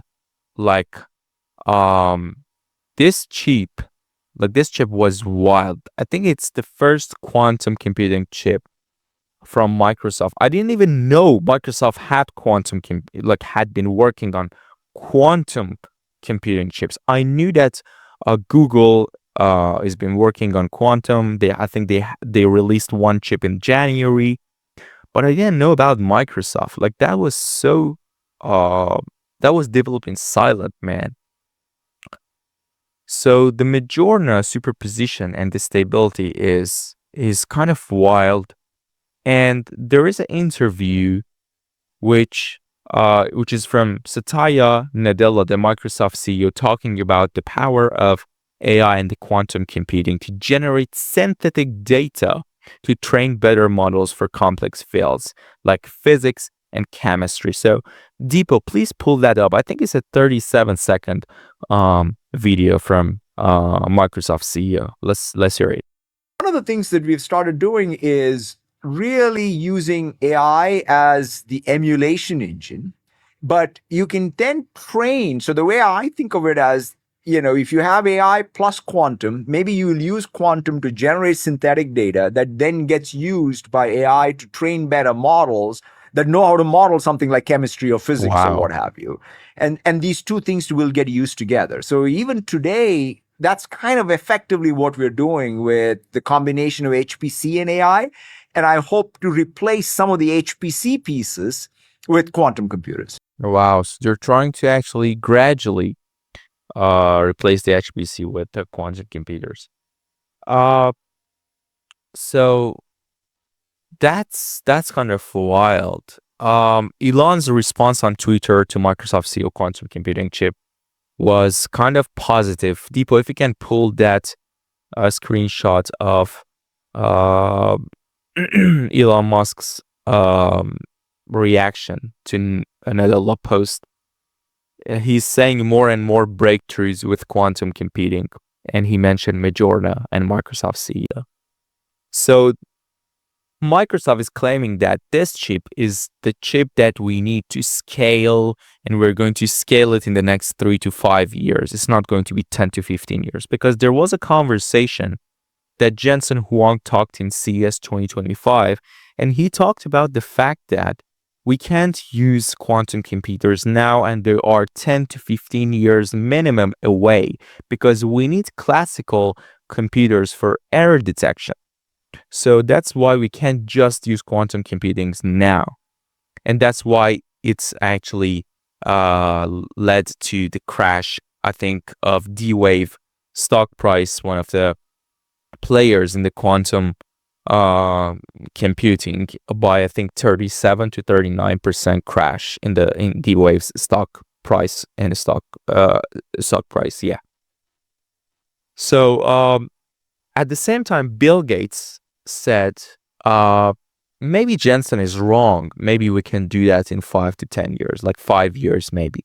And that's what Satya Nadella, Microsoft CEO, is saying. Yeah, we're maybe 5 years away. We're not that much away, because we have built the chip we need. We have built the hardware we need for quantum AI chips. So now we just have to scale this quantum chip. At the same time, we have to develop the quantum AI algorithms, and we have to just merge these two technologies, and it's going to be the ultimate hardware of the super digital intelligence Lab 3.0. Some people just call it ASI, or artificial super human intelligence, more intelligent than AGI or general intelligence, which is mostly referred to human level intelligence. So that was a wild move in the quantum computing discussion and the role of AI revolution. There was a quantum teleportation of entire human. Like when I heard that, I was like, what is going on? So recent advancements in quantum teleportation have significantly progressed. So I thought it was science fiction, man. Like quantum teleportation involves transferring the states of quantum particles, such as photons or electron, from the location to another without moving the particle itself. Wow, this is wild. I think they are trying to do that. I think there was a Oxford, quantum teleportation by Oxford. This is wild, man. Like Oxford researchers have achieved quantum teleportation using a scalable quantum supercomputer by, like, it's a big step forward in quantum computing. Wow. I love quantum conversations. I would love to invite Brian Cox. Brian Cox, if you're watching this, I think you're in Manchester or in London. I would love to invite you on my podcast to ask you about the role of quantum computers, the quantum mechanics, and the role of shaping the future of humanity, and its role in the AI revolution. I would love to have you for 30 minutes to 1 hour conversation. I would love to actually come to you wherever you are to have that conversation, because I watched your your conversation around quantum mechanics, your conversation with Joe Rogan, and I loved it. I loved it. I listened to it multiple times when I was doing cardio, and I loved it, man. So I think it's going to be wild. There are different companies who are working on quantum and AI. Google developing quantum enhanced AI models, quantum supremacy experiments, IBM, quantum machine learning research, Microsoft, as I told you, D-Wave quantum annealing for AI powered optimization tasks, and Amazon, AWS, reminding me of Jeff Bezos talking about the fact that he's spending 95% of his time in Amazon on AI. And AWS might be one of them, like quantum AI integration with Amazon bracket. So this is going to be wild, man. So do you think quantum AI could change everything, like how soon do you think this will impact our lives? 5 years, 10 years, or 15 years? Let me know about that. The next story, which is interesting for, I think, everyone, I don't care if you're not a technology or AI enthusiast like me or AI nerd like me, 5 must-buy AI stocks for 2025. First of all, before going to this conversation, I would like to say it's not a financial advice. So don't actually bet your money on this one. This is just an analysis and something that I want to share based on my own opinion and analysis based on the data that I have, okay? So always use your common sense. Don't just rely on people's speech or conversation or analysis. Do your own research and analysis. I'm insisting on that, please. So, first of all, the stocks that I would buy myself and I'm buying myself is, first of all, Nvidia, because they are making one of the backbone core in the AI revolution, which is the hardware, okay, GPUs. Then it's going to be AMD. I think they are doing great things at regarding hardware and GPUs as well. Then it's going to be Meta, because they are working on the fact that they want to they are trying to integrate themselves into different AI fields. With Llama model, the AI model was great. They're doing the Meta Ray-Bans. They're trying to actually, I think in a long run, they're trying to replace the normal phones with those Meta Ray-Ban glasses and the kind of interfaces, like wristbands. I would buy Meta stocks as well. Tesla for sure, because they are developing Optimus humanoid robots. They are doing a lot of things. They are actually collecting data, self-driving cars. It's just the DGX model. I mean, it's just all great. The next one might surprise you. I would buy OpenAI's stock if it becomes public at the end of 2025 or maybe the middle of 2026 or the end of 2026, because it might actually go public. You know why? Because it's the best time for them to go public to raise the money that they need to actually stay the leader in this AI competition. And Microsoft has, I think, is the majority shareholder of OpenAI. They have 49% ownership of OpenAI. They are so profit-based and economic-based, because Microsoft CEO was talking about the fact that I read an article last night, and he was talking about the fact that I don't think we're seeing enough information on AI development to say, yes, we have reached the point that we say, yes, AI is actually shaping our world. It's not. Why? Because the point that we have to think about to say, yes, AI is shaping our world is when AI increases the economy growth and GDP by at least 10%. So the whole perspective and thinking process of Microsoft and OpenAI is regarding profit and economical growth, which is not a bad thing, to be honest. Growing GDP, economic growth, flourishing society, of course, is going to be good. The price of goods and services, according to Elon, might actually lead to zero, not zero, but be close to zero. More accessible information and this technological information and the information age is going to be great. But he said we have to actually distance ourselves from the AGI fantasy and the sci-fi realm and sci-fi world. We have to actually spend our time to see how AI can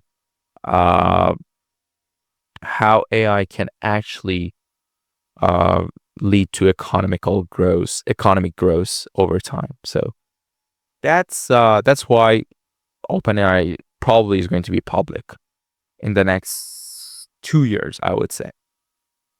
Uh, humans are generally bad at predictions, but we try to predict because it's fun. Planetary stock.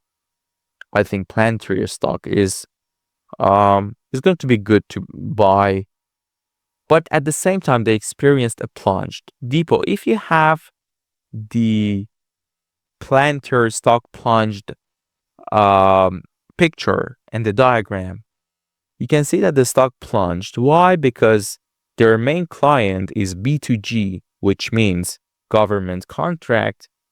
And I think Pentagon decided to decrease the defense budget and the budget for basically the budget by 8% for the next 5 years. They want to decrease the budget. And like Palantir is best known for its contracting work, providing software and technology services for defense agencies. So the fact that it is like U.S. defense and the Pentagon has decided to like decrease the budget by 8% each year in the next 5 years, yeah, probably they're going to lose money, and they're not going to actually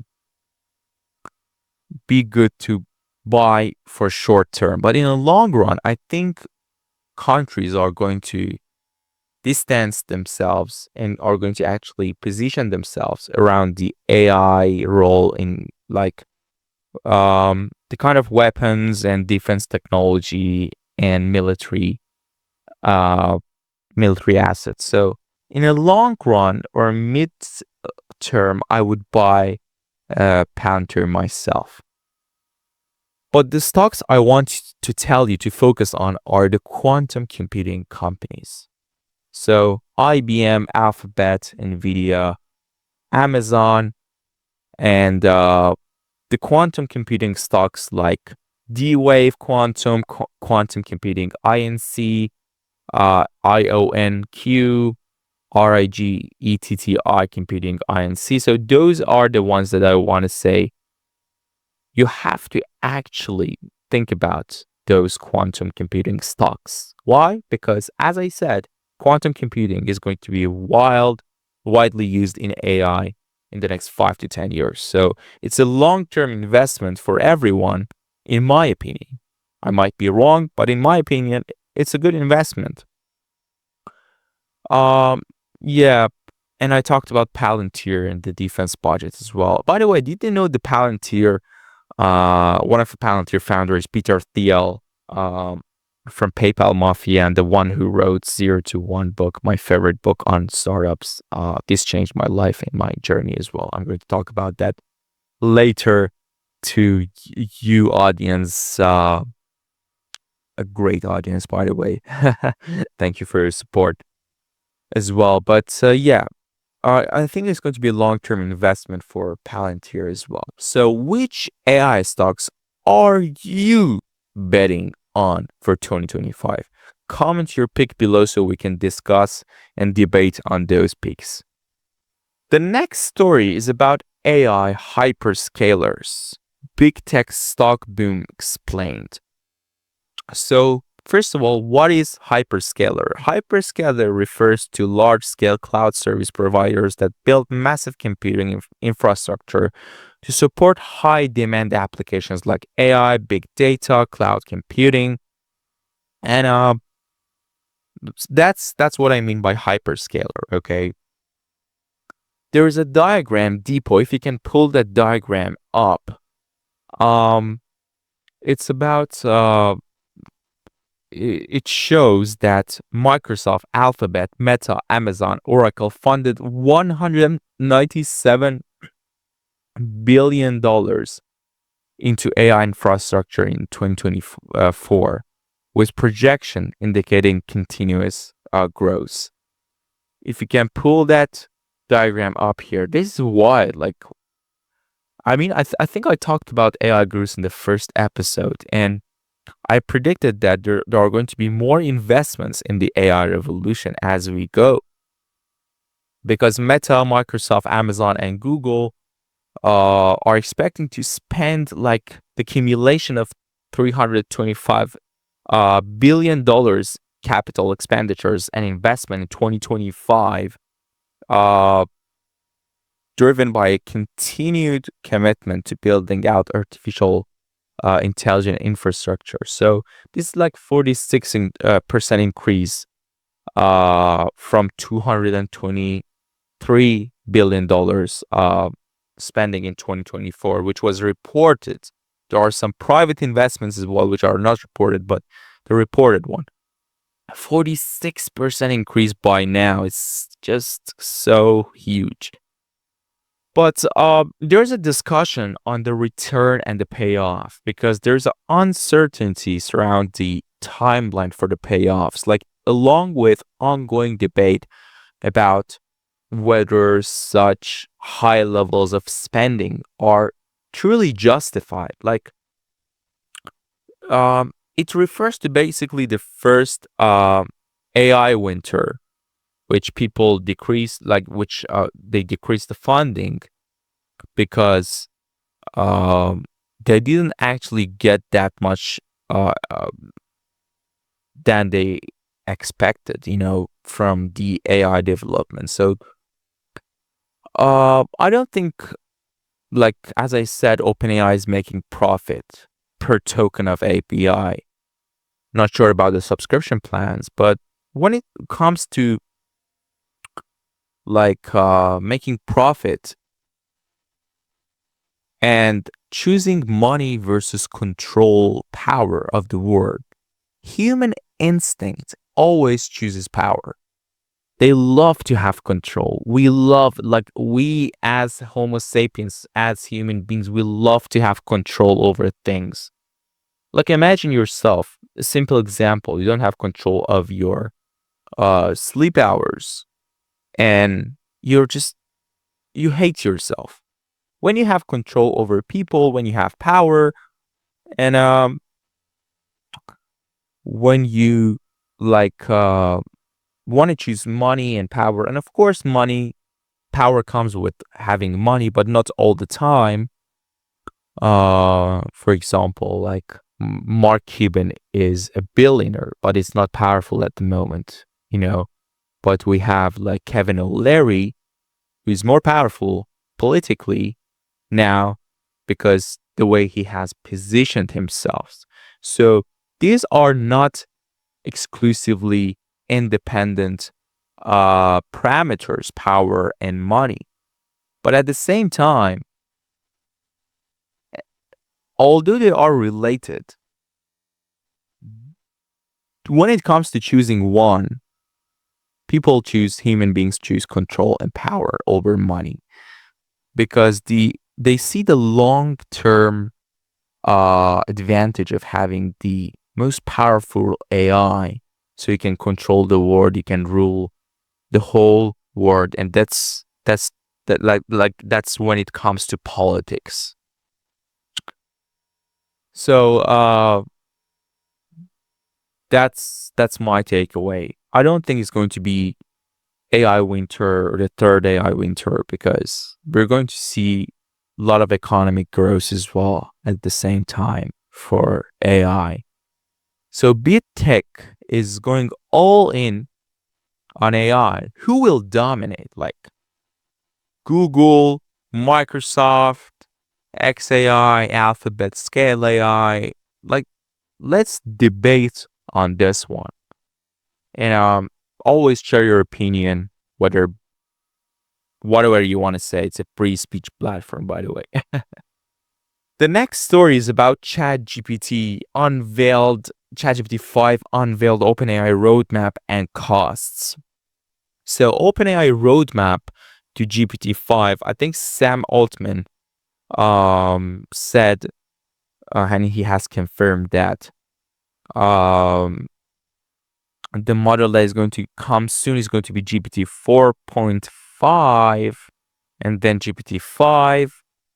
And they plan to merge the GPT and O series models into single, more advanced AI systems. So when GPT-5 launches, free users will get unlimited chat access, while Plus and Pro users will unlock even higher intelligence levels.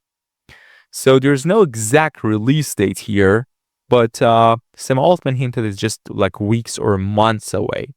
Probably at the end of the 2025, we are going to see GPT-5. So that's the roadmap. At the same time, OpenAI is trying to make its own AI chips because they want to reduce their dependence on Nvidia chips. It kind of reminds me of Elon Musk's story of their Tesla chip and the fact that he praised Tesla chip engineers team multiple times, and their chip is actually great. Like if they can pivot themselves from just making chips for self-driving cars, they can actually make their own chips for training their AI models for XAI. So it's like a cycle, and the way that, like, I see Elon's companies like XAI, Boring Company, Tesla, SpaceX, all are connected. And I think Elon can be dependent as well. And I think he said they have to look at that idea in the next 2 to 3 years, not for now. But yes, OpenAI trying to make its own chip as well to reduce its dependence on Nvidia chips. And there's a video that Sam Altman is saying GPT-5 is going to be smarter than him.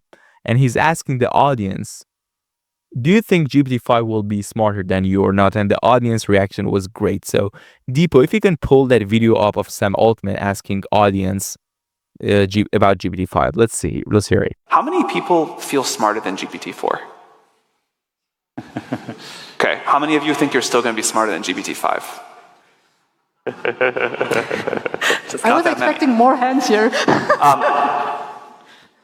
I don't think I'm going to be smarter than GPT-5, and I don't feel sad about it because I think it just means that we'll be able to use it to do incredible things. And, you know, like we want more science to get done. We want to enable researchers to do things they couldn't do before. This is like the long history of humanity. It does feel a little different this time because of what this can enable. But if scientists can do things because they have like a crazy high IQ tool and they can focus more on figuring out the right questions to ask, address things quicker, do their search space faster, that's just a win for all of us. So we're thrilled to get to enable that. Wow.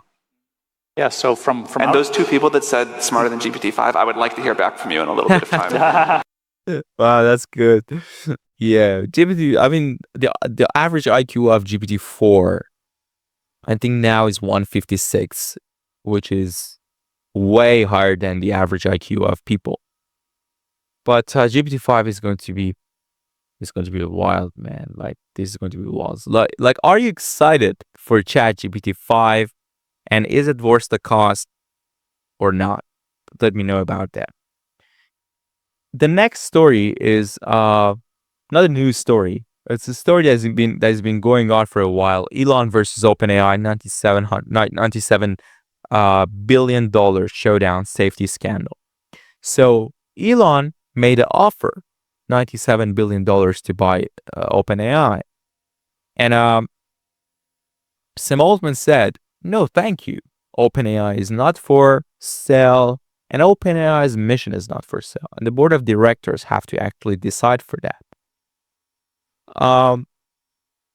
And this is kind of wild because Elon is trying to say, yes, OpenAI was non-profit, supposed to be non-profit. I actually raised money for them and I gave them money. I think he said like initially he invested $50 million. And they told me that, yes, we're going to be non-profit. We're going to actually be completely non-profit for the benefits of humanity. But then they actually tried to be capped profit. So they had the non-profit organization within their business model, but now they want to be completely for profit, and they are for profit and they're closed source. Like, that's the problem here. And there are different turnovers that we can talk about here, because the turnover rate of the staff because of safety. Like the staff left, most of them, because of the safety issue. The OpenAI safety researcher, former CTO Mira Murati's new venture is about the safety. Even the next story, which I'm going to talk about, Ilya Sutskever's safe superintelligence startup, which was one of the co-founders of OpenAI. I think one of the 11 co-founders. It is around safety. So it's bad to have high turnover rate and have turnover rate of your staff regarding safety. But at the same time, I think they want to be for profit because they need money to for building data centers, for energy demand, for hardware demand, for computation costs. So they want to stay dominant, like they want to be the leader. That's why they need to be for profit. It's not a bad decision, to be honest, but it's kind of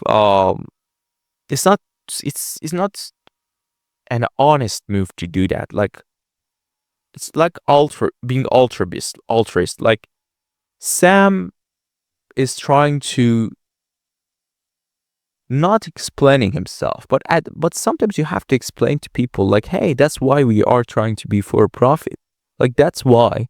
Like try to answer to the press to make your shadow so you have that reputation. Like when you want to become public, like if Sam Altman and OpenAI are considering to become public, they have to actually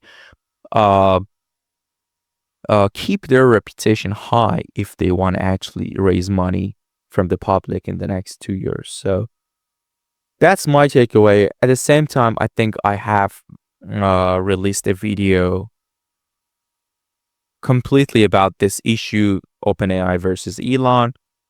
But the AI fight is just, escalating. And who do you think is the right person here? Like Elon or OpenAI?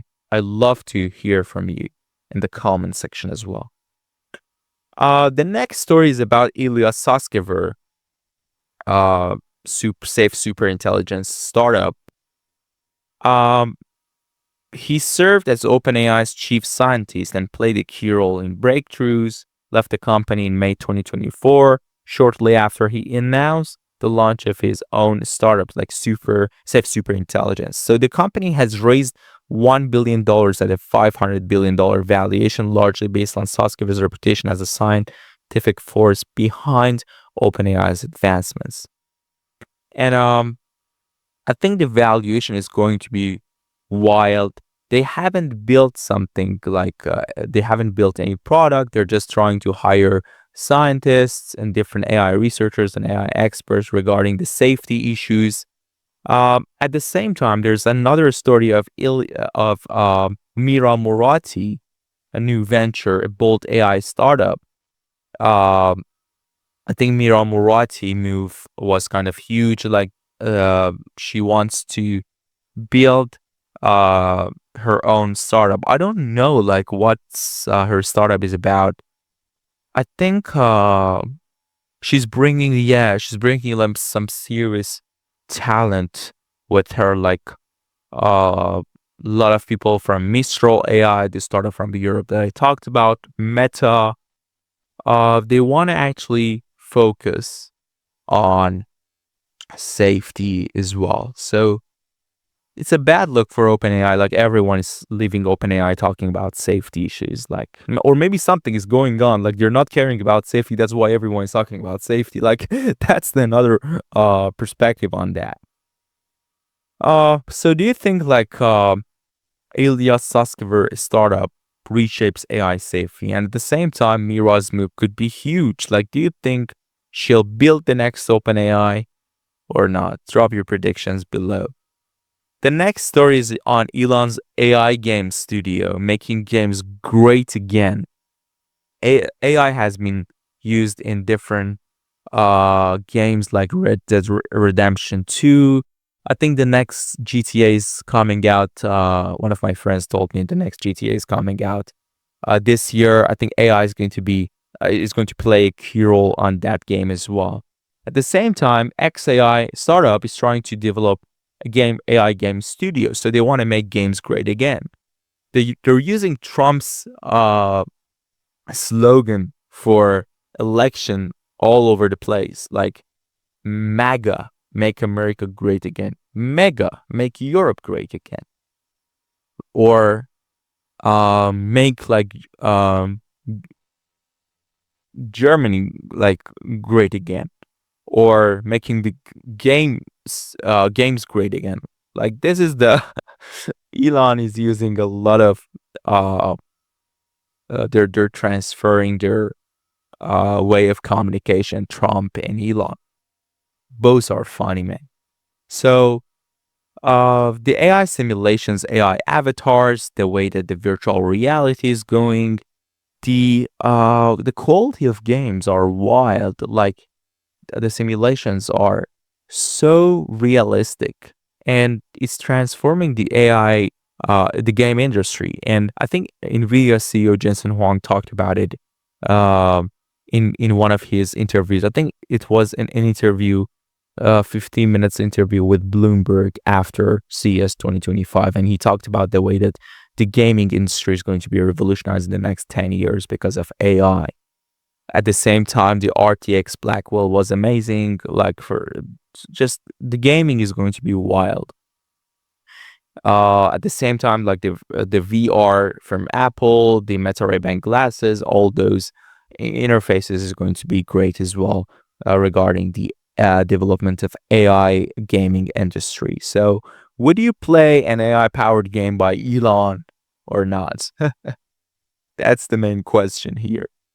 The next story is Meta's brain-to-text AI, the mind-blowing accuracy. Like, there's something called brain-to QWERTY from Meta, and their system predicts what a person is typing with 81% accuracy using EEG and EMG scans. No implants or surgery, just external sensors. Like by analyzing 100 brains activity images per second, it deciphers words, syllables, and letters faster and more accurate than traditional brain-computer interface or BCIs. So this is one of the ways that Meta is trying to enter the BCI market, and it's going to be wild. It's kind of a rival to Neuralink to entering the BCI market. Neuralink is inside implant, but BCI for Meta, like Mark Zuckerberg, back in his interview in Joe Rogan's podcast, he was explaining that he is pro like external interfaces and brain-computer interfaces like the wristbands, because people don't trust you to just implant something in their brain and make a hole in their skull in the first place. So they have to have some kind of medical rules the way that Neuralink has at the moment, but it's going to be a rival to Neuralink to entering the BCI market. So would you trust an AI that reads your thoughts or not? This is going to be huge regarding the privacy advocates, and I'm going to talk about it in the second part of this episode as well. Okay, the next story is about Anthropic's hybrid AI rivaling OpenAI's power. So, as I told you before, I just received a message last night. I think it was 2 a.m. UK time, GMT, that Anthropic actually released a new model. I think it's 3.7 Sonnet, something like that. And this is wild, man. But the Anthropic's new AI model and the hybrid AI is dynamically like switches between deep reasoning and quick responses. So it's a sliding scale will allow developers to optimize costs based on computing needs. This model is expected to outperform OpenAI's O3 Mini in programming tasks while excelling at processing large code bases and business-related applications. So this is wild, man. Let me just quickly look at Valuetainment's newsletter. I love Valuetainment, man. I watch Valuetainment all the time. They releases the news so early that you just want to look at the news and you want to read about it.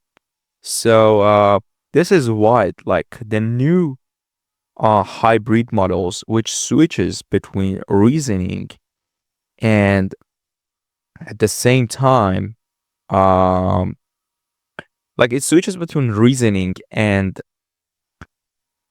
quick responses, like the way that I use ChatGPT now, because it thinks for some questions. Like if you use all kind of models from ChatGPT, sometimes it gives you different responses, like response 1, response 2, which one would you like? And they use these kind of user feedbacks to improve their models. So this is wild, man. And of course, Anthropic is one of the main players here, has one of the startups. So is this like the future of AI, the kind of hybrid AI models? Like, will Anthropic beat OpenAI's model in the future or not? That's the key question here. The next story I have is a funny one. Kanye West, one of my favorite rappers, and I would say the best marketer on the planet Earth. Like the thing he did with Bianca, his wife, in the Grammys award. Not related to this context, but it is not irrelevant that much, because Kanye is a genius of using the tools and the technologies to stay updated and stay fresh and optimistic, even in the AI revolution. Why? Because in the next Kanye's album, he is going to use AI. I think Eminem, I think in his music, in his last album, he used some AI to basically have his vocal tone back in 2003.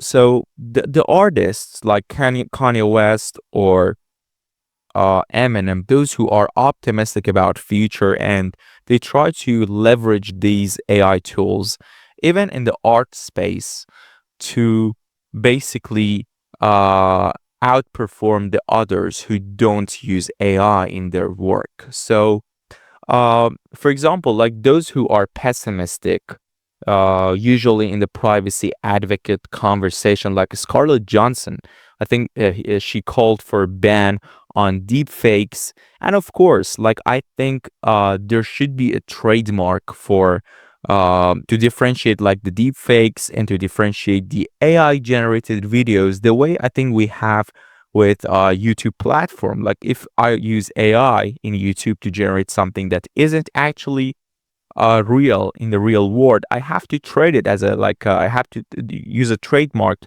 which says AI generated. So we have to be transparent to the audience. But to completely like ban the deepfakes and ban the humor in that way is going to be so serious. So like celebrities, I remember like Ben Affleck was talking about AI is not going to replace humanity, specifically actors, because it's art, it's creative. But I'm not sure, man. Like the Sora, or I think it was VO2 from was it from Google? I think so. They generate so much realistic images and videos, which is hard to differentiate from AI, from the real generated videos by humans. So there are two kind of people in this conversation. It's going to be pessimism, like pessimistics, and optimistics. Optimistics is going to be like Kanye West, like Elon Musk, like JD Vance talking in the AI Summit Action, that this is going to be the AI opportunity. So to avoid over-regulation and bureaucracy. And some people, specifically in this conversation, like lefties, they are so pessimistic. People like Bill Gates, like Yuval Noah Harari, like those who just talk about AI safety a lot. But sometimes, maybe yes, we have to be careful around AI safety. Like, although we are trying to be opportunistic, we're trying to raise money, we're trying to make a golden age to just accelerate the rate of AI development and innovations, we have to be careful about the direction that we're trying to make the AI happen so it benefits all the humanity at the end. That's the goal. But like, mm, you know, pessimism without a common sense behind it to just say something, I don't think it's going to be useful. Like some people like Jeff Hinton are talking about AI and AI safety in a way that it's practical. So we can use his knowledge, we can use his concerns to actually shape the AI in the right direction to benefit humanity. But to just like tweeting on X and expressing concerns without having any practical reasons and common sense behind your head and at the back of your head is just it's not going to be helpful, man. So that's my point here. So of course there needs to be a trademark for AI generated content. A good idea. I don't know who that person was. I think it was Tefan Tech who who actually made a great video on trademark for AI generated videos, and it was awesome. So do you think did Kanye just revolutionize music by using AI and leveraging AI in his next album, or this is just a disaster? Are humans are ready to accept the AI generated videos over those which are generated by humans or not? So the state of art and the question of art being a human trait or human generated trait, is it actually right, or would you accept or listen to the music on Spotify, which is AI generated? So drop your thoughts on the comment section below about this. I would love to respond to all of your comments. The next story is about teenager here in London raises $1 million for AI startup. This is wild. I think he's 16 years old. I actually tried to search and find his Instagram and X to just follow him and to know his journey. I think there is a video. Deepo, if you can pull that video up from this teenager explaining himself. Yep, let's hear it. World domination? In a non-evil way. At age 7, Toby Brown had already begun building his first computer. Fast forward 10 years, while juggling schoolwork, he's built an AI platform that has received $1 million backing from Silicon Valley investors. I actually got the phone call on my birthday, so it was a great birthday gift. My friends were quite shocked by it. I made the mistake of not telling them early enough, and so it got to kind of the last week of school, and I was basically just, everyone was like, oh, Toby, can I have a tenner? It was such a massive part of my life. You know, I'd come home from school, I'd wake up early in the morning, and it was all I was doing. It was all I was working on. As for what his platform Beam actually does... Beam's this thing we're calling an AI native computer, and what that looks like is it's essentially a computer which brings files to you. It can bring your calendar to you, and it's scalable to kind of do anything. So imagine we're booking a holiday, and I'm going with my family. I've booked an Airbnb. Beam works that out. It realizes, oh God, he hasn't booked flights yet. Beam knows me. It knows what I like to do. It knows my price range. It knows which airline I like to fly with. It's such an exciting opportunity. I think we've got an opportunity to really, really change things, change how we use computers, and I couldn't turn that down. Wow. Beam, his startup is like called Beam. He secured the $1 million. I think he just took a gap year from his GCSE last year in GCSE to just go to Silicon Valley and work on his startup. So this shows that there are so available tools and knowledge out there that you can actually start your entrepreneurial journey as soon as possible, which is amazing. The amount of curiosity you have for different ideas around technology and AI. So this is wild. I would love to know your ideas around startup or AI startup or tech startup in the comment section. So share your ideas. Let's talk about your ideas. This is a great time for entrepreneurs. According to Sam Altman, this is the best time ever yet for entrepreneurs to start their startup. So this is a great opportunity for everyone. The next story is kind of funny. AI decodes pet talk. Your cat and dog speak. So basically, you can understand what your cat is saying to you. Like, hey, man, I need some food. Damn it. Come on, give me some food. And you're like, okay, pal, just chill out. I'm going to give you some food. Okay. I'm going to give you that mouse. So that's like what a world we're going to see. Like the AI, like imagine like in 2032, what would happen? Like at the moment we can understand like, hey, Scooby-Doo, what are you saying? Like, that's so funny. At the same time, it's useful because we can use that and leverage that to increase the life quality of other animals as well as humans. So that's good. The last story I'm going to talk about in the part 1 AI tech news in this EP3 podcast, AGL with Arshia podcast, is a controversial story on human AI pin acquired by HP, I think $116 million. So the controversy around this topic is that we saw different AI like AI pins. Humane, there was another one who just raised I think $20 million, the AI budget. I think it was Rabbit Hole, Rabbit R1, something like that. I made a video on that one. If you haven't watched it, just make sure you watch it on my YouTube channel. And it came out to be NFT. It came out to be scam. They used to like pivot the whole idea around NFT and cryptocurrency to just AI pin. And it wasn't working. At the same time, human AI pin is a failure, I guess, because the devices that people have bought so far, they're not going to connect with the new like HP, products. So that's why they have advised all the people who have bought human AI pin to just restore their data before it's been deactivated. So this is, I don't know what HP has seen in human AI pin startup, human AI pin, and human startups that he has bought this. Maybe a line of technology, a line of product that they didn't have time, or they didn't want to spend that much money to like achieve that software technology, or to just join the product line. So that's why they have acquired this nearly failed startup. AI pin, AI gadgets, those kind of gadgets, I think I haven't seen any kind of breakthroughs that is significant so far in the market. Hope to see those in the future. But like, is this a smart buy for HP or just a failed bet?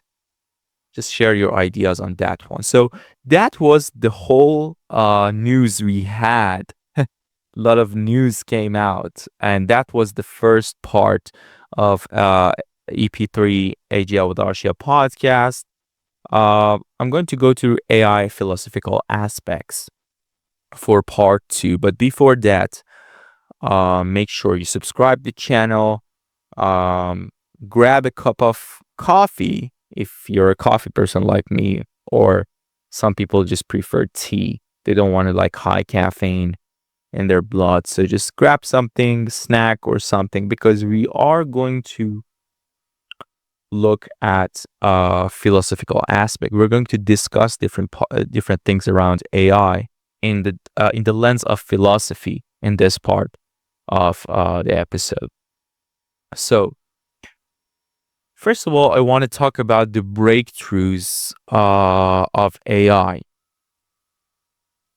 What does it mean to be human in the present day and the age of information? What is that we really value about ourselves that makes us different from other life forms and machines?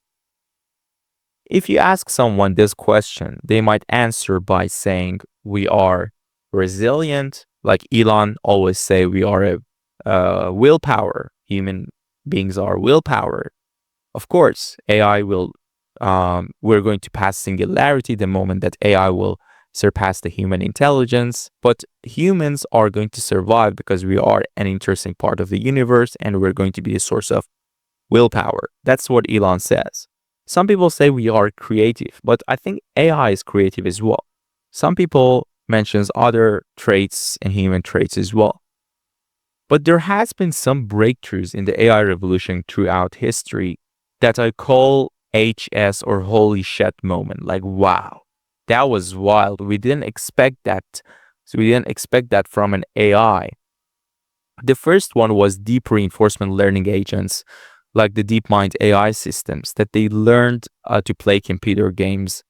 It was a breakout because they didn't train, like they didn't put instructions and like the coding instructions for those AI systems to know how to play the game. So they didn't know anything. Like the algorithm and the neural network they have used and the deep learning and the deep reinforcement learning agents they had, they were just exposed to massive amounts of data in specific intervals. So they have learned themselves to how to play the game. So DeepMind used the reinforcement learning technique that I explained in the part 1 of this episode. A classical like machine learning technique inspired by behavior psychology. It's like a dog taking snacks, and the likelihood of dog getting snacks increases if he jumps higher. That's why the dog learns to jump higher over time. It's the same thing here with the DeepMind learning agents, which was a breakthrough. And the DeepMind combined the idea of reinforcement learning technique with deep learning. And that was the point that holy shit moment, HS moment happened. So the potential of reinforcement learning is just not limited to like virtual game boards, since like if you're a robot, life itself can be viewed as a game or simulation, some people say, because we have no proof against simulation in this world. Robots in real world has the potential to do anything they want. There is nothing against them, but they have to be trained so we can prevent the amount of errors and the cost of errors in real world. That's why we have Nvidia Cosmos that was announced in CES 2025. But back into human traits, like some people say it's intuition, creativity, strategy. But if we look at AlphaGo, AlphaGo was kind of strategic. Like Nick Bostrom and Ray Kurzweil, who is a transhumanist, have both emphasized how hard it is or how hard it can be to see AI breakthroughs coming, like making human abilities irrelevant. I think some people said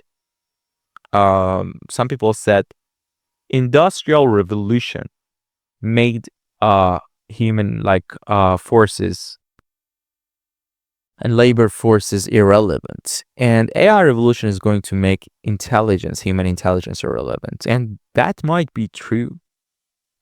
The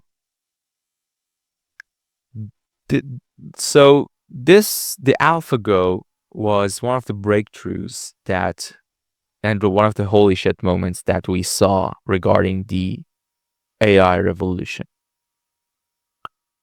One of the kind of funny things, I think it was 2 days ago, I was listening to Joe Rogan's podcast with a chess player, Magnus Carlsen, one of the favorite people to listen to. And he was explaining he has no chance to beat the neural net of IBM, and it's just they can't beat AI, even the top ranked chess players and the grandmasters in the world. But something very important he said by we can use AI to know the game better. Like we didn't think about the game of chess the way that AI thinks about it. So we can learn how to play chess better, and we can learn the aspects of the game itself by leveraging AI.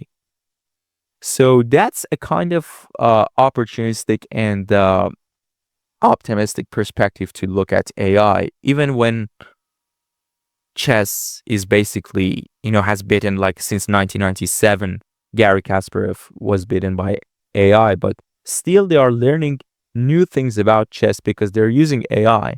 So AI can help us to understand ourselves. If we want to expand this idea to another whole level, we can understand the universe the way that Elon says. We can understand ourselves. We can understand what is the meaning of life, and that's how we can look at this things here. One of the other breakthroughs other than AlphaGo was NLP, like natural language processing. Like, the better the AI gets at linguistic prediction, the better it can compose like reasonable email responses, continuous spoken conversations. And I think it's important, and maybe it's one of the most important aspects of being human, because it's important because language is so central to be human. And these AI models don't know what is basically the meaning of each words that they are generating, but they're predicting the next words based on the algorithms and the patterns, the pattern recognition that is happening inside them. So this is an opportunity and a vantage point like we can look for.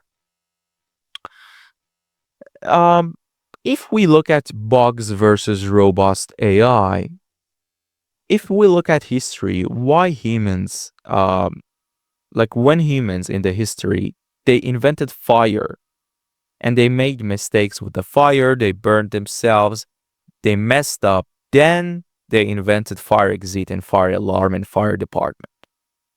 But this time, maybe we can't actually take the mistakes we make from the AI revolution, according to Jeff Hinton, and this time might be hard to find a solution. It might lead to the extinction of humanity. Like, there is no way back. There's no solution. So maybe this time we have to be more proactive than reactive to this AI revolution. That's the crucial conclusion here. So there are four main areas of technical safety research. It's verification, it's validation, it's control, it's security and control. So there are four. As I said, AI has been used in different spaces, like space exploration, transportation, healthcare, and infrastructure, and etc. Verification matters, but what does verification means? Verification means, is the software does software fully satisfy all the expected requirements? And this is very important. When it comes to validation, the question changes. So we have to change the question from, is the software working in a right way, to, have I built the right software for this matter or not? That's validation. Then it comes to security, because it needs to be secure, or otherwise it's going to be hacked by terrorists and it's going to have a bad consequence for humans. So we have to build trustworthy AI. And when I was talking about quantum computing and the role in cryptography, in encryption, it can build encryption and can build safety and safe AI systems in the near future. So maybe that's one of the ways we can leverage quantum computing in the AI revolution to make safe AI for everyone in the society. When it comes to healthcare, because digitalization of medical records have already enabled doctors and patients to make faster and better decisions. I think it was Keir Starmer talking about a patient has been diagnosed in 3 minutes by AI. Then he went to hospital by ambulance, and they used surgical robots and they saved that person. So that's one of the minor example in society. As actually, it's not minor because it's about people's life. But at the same time, computer vision, deep learning, and machine learning has revolutionized healthcare so far, and it will continue to revolutionize healthcare in the future as well. So robots have the potential to become more accurate and reliable surgeons than humans, even without using advanced AI. Like the amount of deaths due to bad hospital care is 100,000 per years, okay, in US alone. But for robotic surgery, the recorded accidents has been like 144, which is potentially lower. So it's imperative for developing better AI for medicine, and it's a strong argument here. At the same time, I think in the communication space, in this industry is where AI had the greatest impact of all so far. The kind of human interaction, the user interface, the AI models and the chatbots being user friendly. So that's the part I think it's important here. Also, not just in medicine, but I think we have an imperative kind of argument in the self-driving cars and the transportation space. I think Elon mentioned that in Q2, the goal of Q2 of Tesla is to just make the self-driving cars completely more accurate than humans. It can prevent the accidents in the road, the traffic, and it can be revolutionary. Like when it comes to people's life, it's going to be revolutionary for everyone. And I think that's important both in transportation and healthcare, the two main industries that AI is going to make difference in the next 2 years, in my opinion, based on the data that we have. Then when it comes to laws, there's a question like how does legal system has helped human to conquer errors? Because humans are social animals. And the law development has basically incentivized,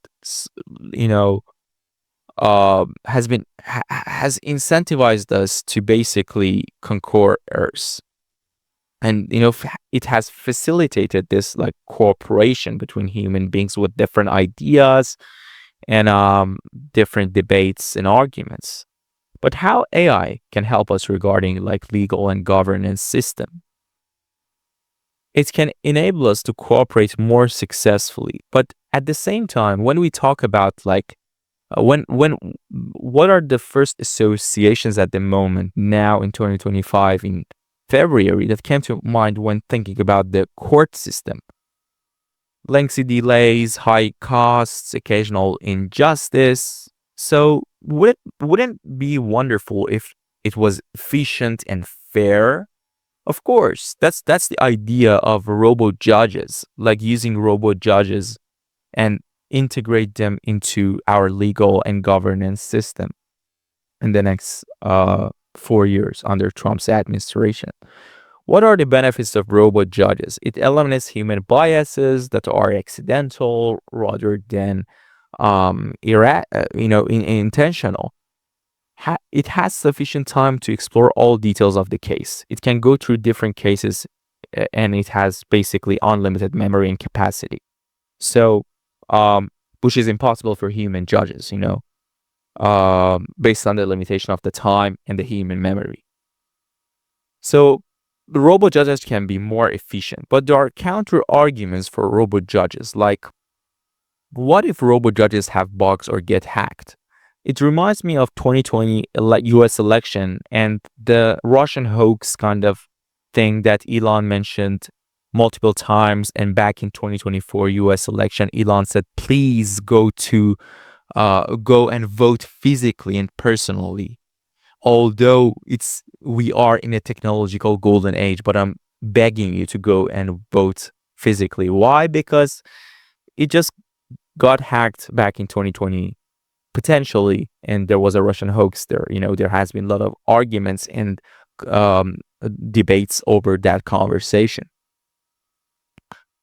At the same time, I think they can train deep neural networks to basically understand our minds and like see if we are telling the truth based on behavior or not.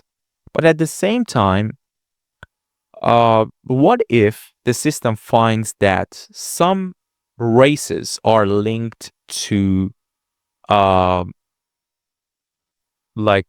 potential of doing more crimes in society? So is the robo judge sexist, or is it fair? Like, that's the argument here, and that's the counter argument for robo judges. Also, there is a controversial question of privacy advocates versus freedom of speech and information. Freedom fans argue that the less privacy we have, the more evidence the courts will have, so the fairer the judgments will be.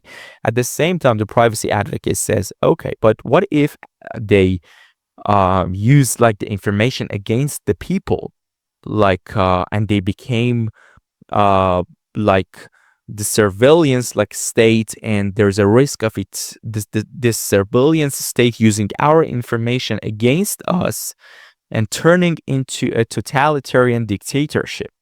Like, that's the point that Yuval Noah Harari has been discussing in his recent book Nexus. That's the argument of privacy advocates. And like some governments that don't support freedom of speech and freedom of thoughts could use that technology to criminalize the holding of certain beliefs and opinions, that I think we experience under Biden's administration, blocking everything just because just they wanted to advocate that they are pro privacy. So that's the whole point here. But when it comes to weapons, like, how does AI may help reduce war? Because one argument is nuclear weapons deter war between the countries that own them because they're so horrifying. So how about letting all nations build even more horrifying AI-based weapons in the hope of ending all wars forever?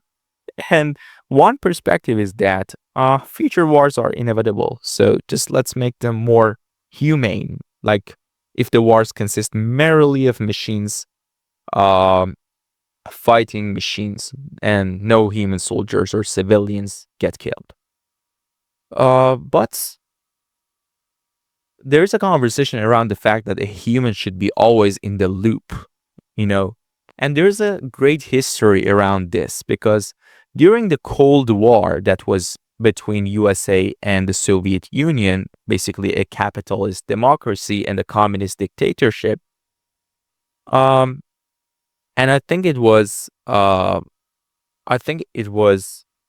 around the Cuban Missiles Crisis in October 27, 1962, there was a story around the B-59 submarine was deep underwater near the US. And American forces started dropping practice depth charges to force the submarine to surface. But the Soviet crew had lost radio contact with Moscow for hours, believed that the war had already started. So the captain of the submarine, Valentin Savsky, assumed they were under attack and wanted to launch a nuclear torpedo at the US. And the final decision should be made by 3 humans. One of them said no, and that person actually saved. Many historians say that he prevented the World War III by his action, to just trusting his instinct and human instinct, and not just trusting the evidence and the autonomous machines and weapons that they had. So maybe that's why we need humans in loop to prevent these accidents. Maybe humans need to be the one that make the final decisions in the conversation. And the critical question for humanity is whether to start a global AI arm race or to prevent it from starting. This is the question here. When it comes to job and wages, I talked about the K diagram in the first part. We talked about the unemployment rate, the UBI. Some people say it's UBC, or Universal Basic Compute, because compute is going to be the future currency. And some people, like Elon, says it's UBI is good, but I think we are going to experience universal high income because the price of goods and services will tend to zero. And if everything goes right in 80% of the situation, human society will flourish and everything's going to be great. And that's the part 2 of this episode, the philosophical aspects of AI that we talked briefly. Now the last part, the Tech Comedy Club, the meme part. I love this part, man. The meme comedy club for AI. I think most of them are related to DeepSeek versus ChatGPT. Let's see these depot. Let's see these memes. So the first one, breaking: Sam Altman sing with DeepSeek CEO in Palo Alto this morning.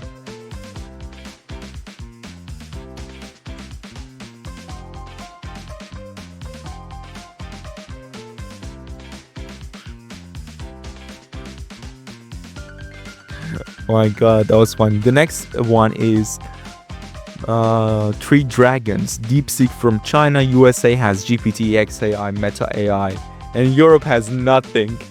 Maybe that's why they tried to invest $200 billion. I think 200 billion euros or pounds was it? Yeah.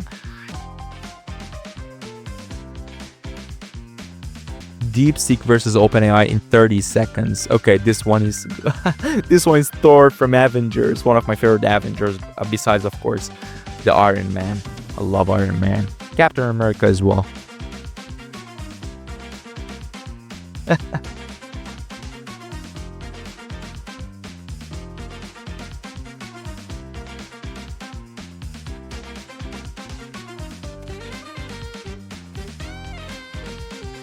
Darling, you have no idea what's possible.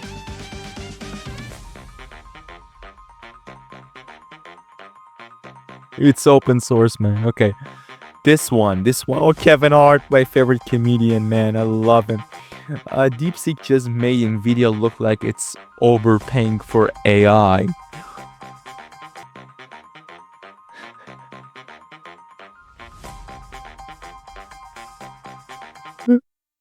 I love that, man. I love that Kevin's reaction is so funny in the Kai streaming thing platform. I mean, they are so good, man.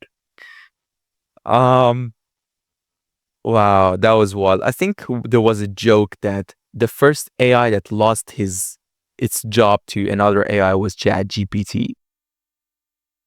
Oh my god, after DeepSeek release.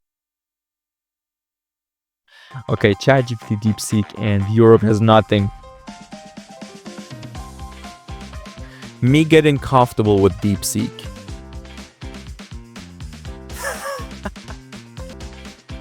I love it.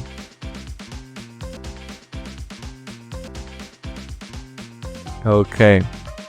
China's DeepSeek ChatGPT's office. Okay, let's see.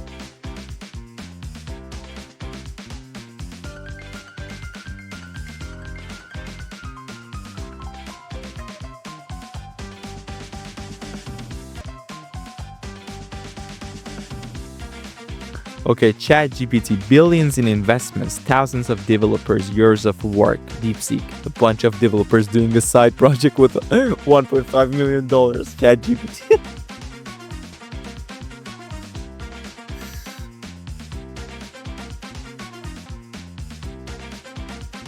Okay, DeepSeek, Meta AI, OpenAI, Gemini. Europe has nothing.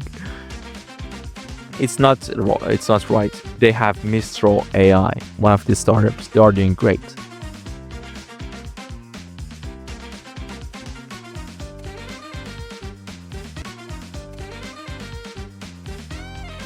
ChatGPT is the first AI to lose its job because of an AI. Yeah, I was saying this, man. This is a hilarious joke.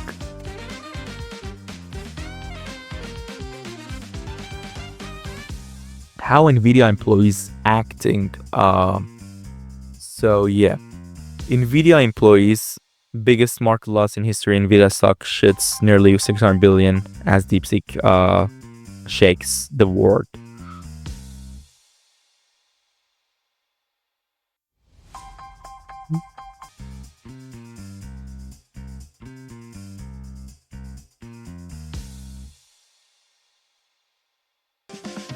Okay, this one.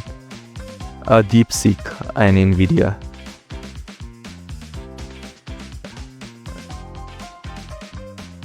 You stupid son of a... Oh, I can't say that word here.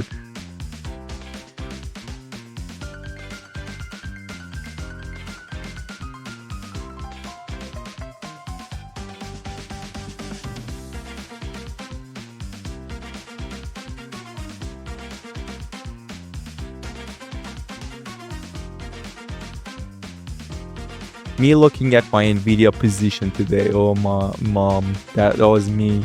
Mom, I want to call you here. That was me at that day. Your son lost it all.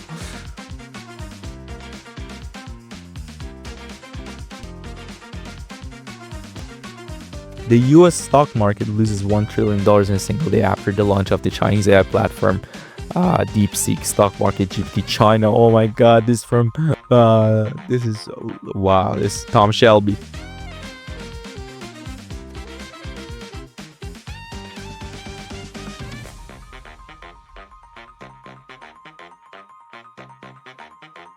Sam Altman watching the Chinese side project destroy his AI empire.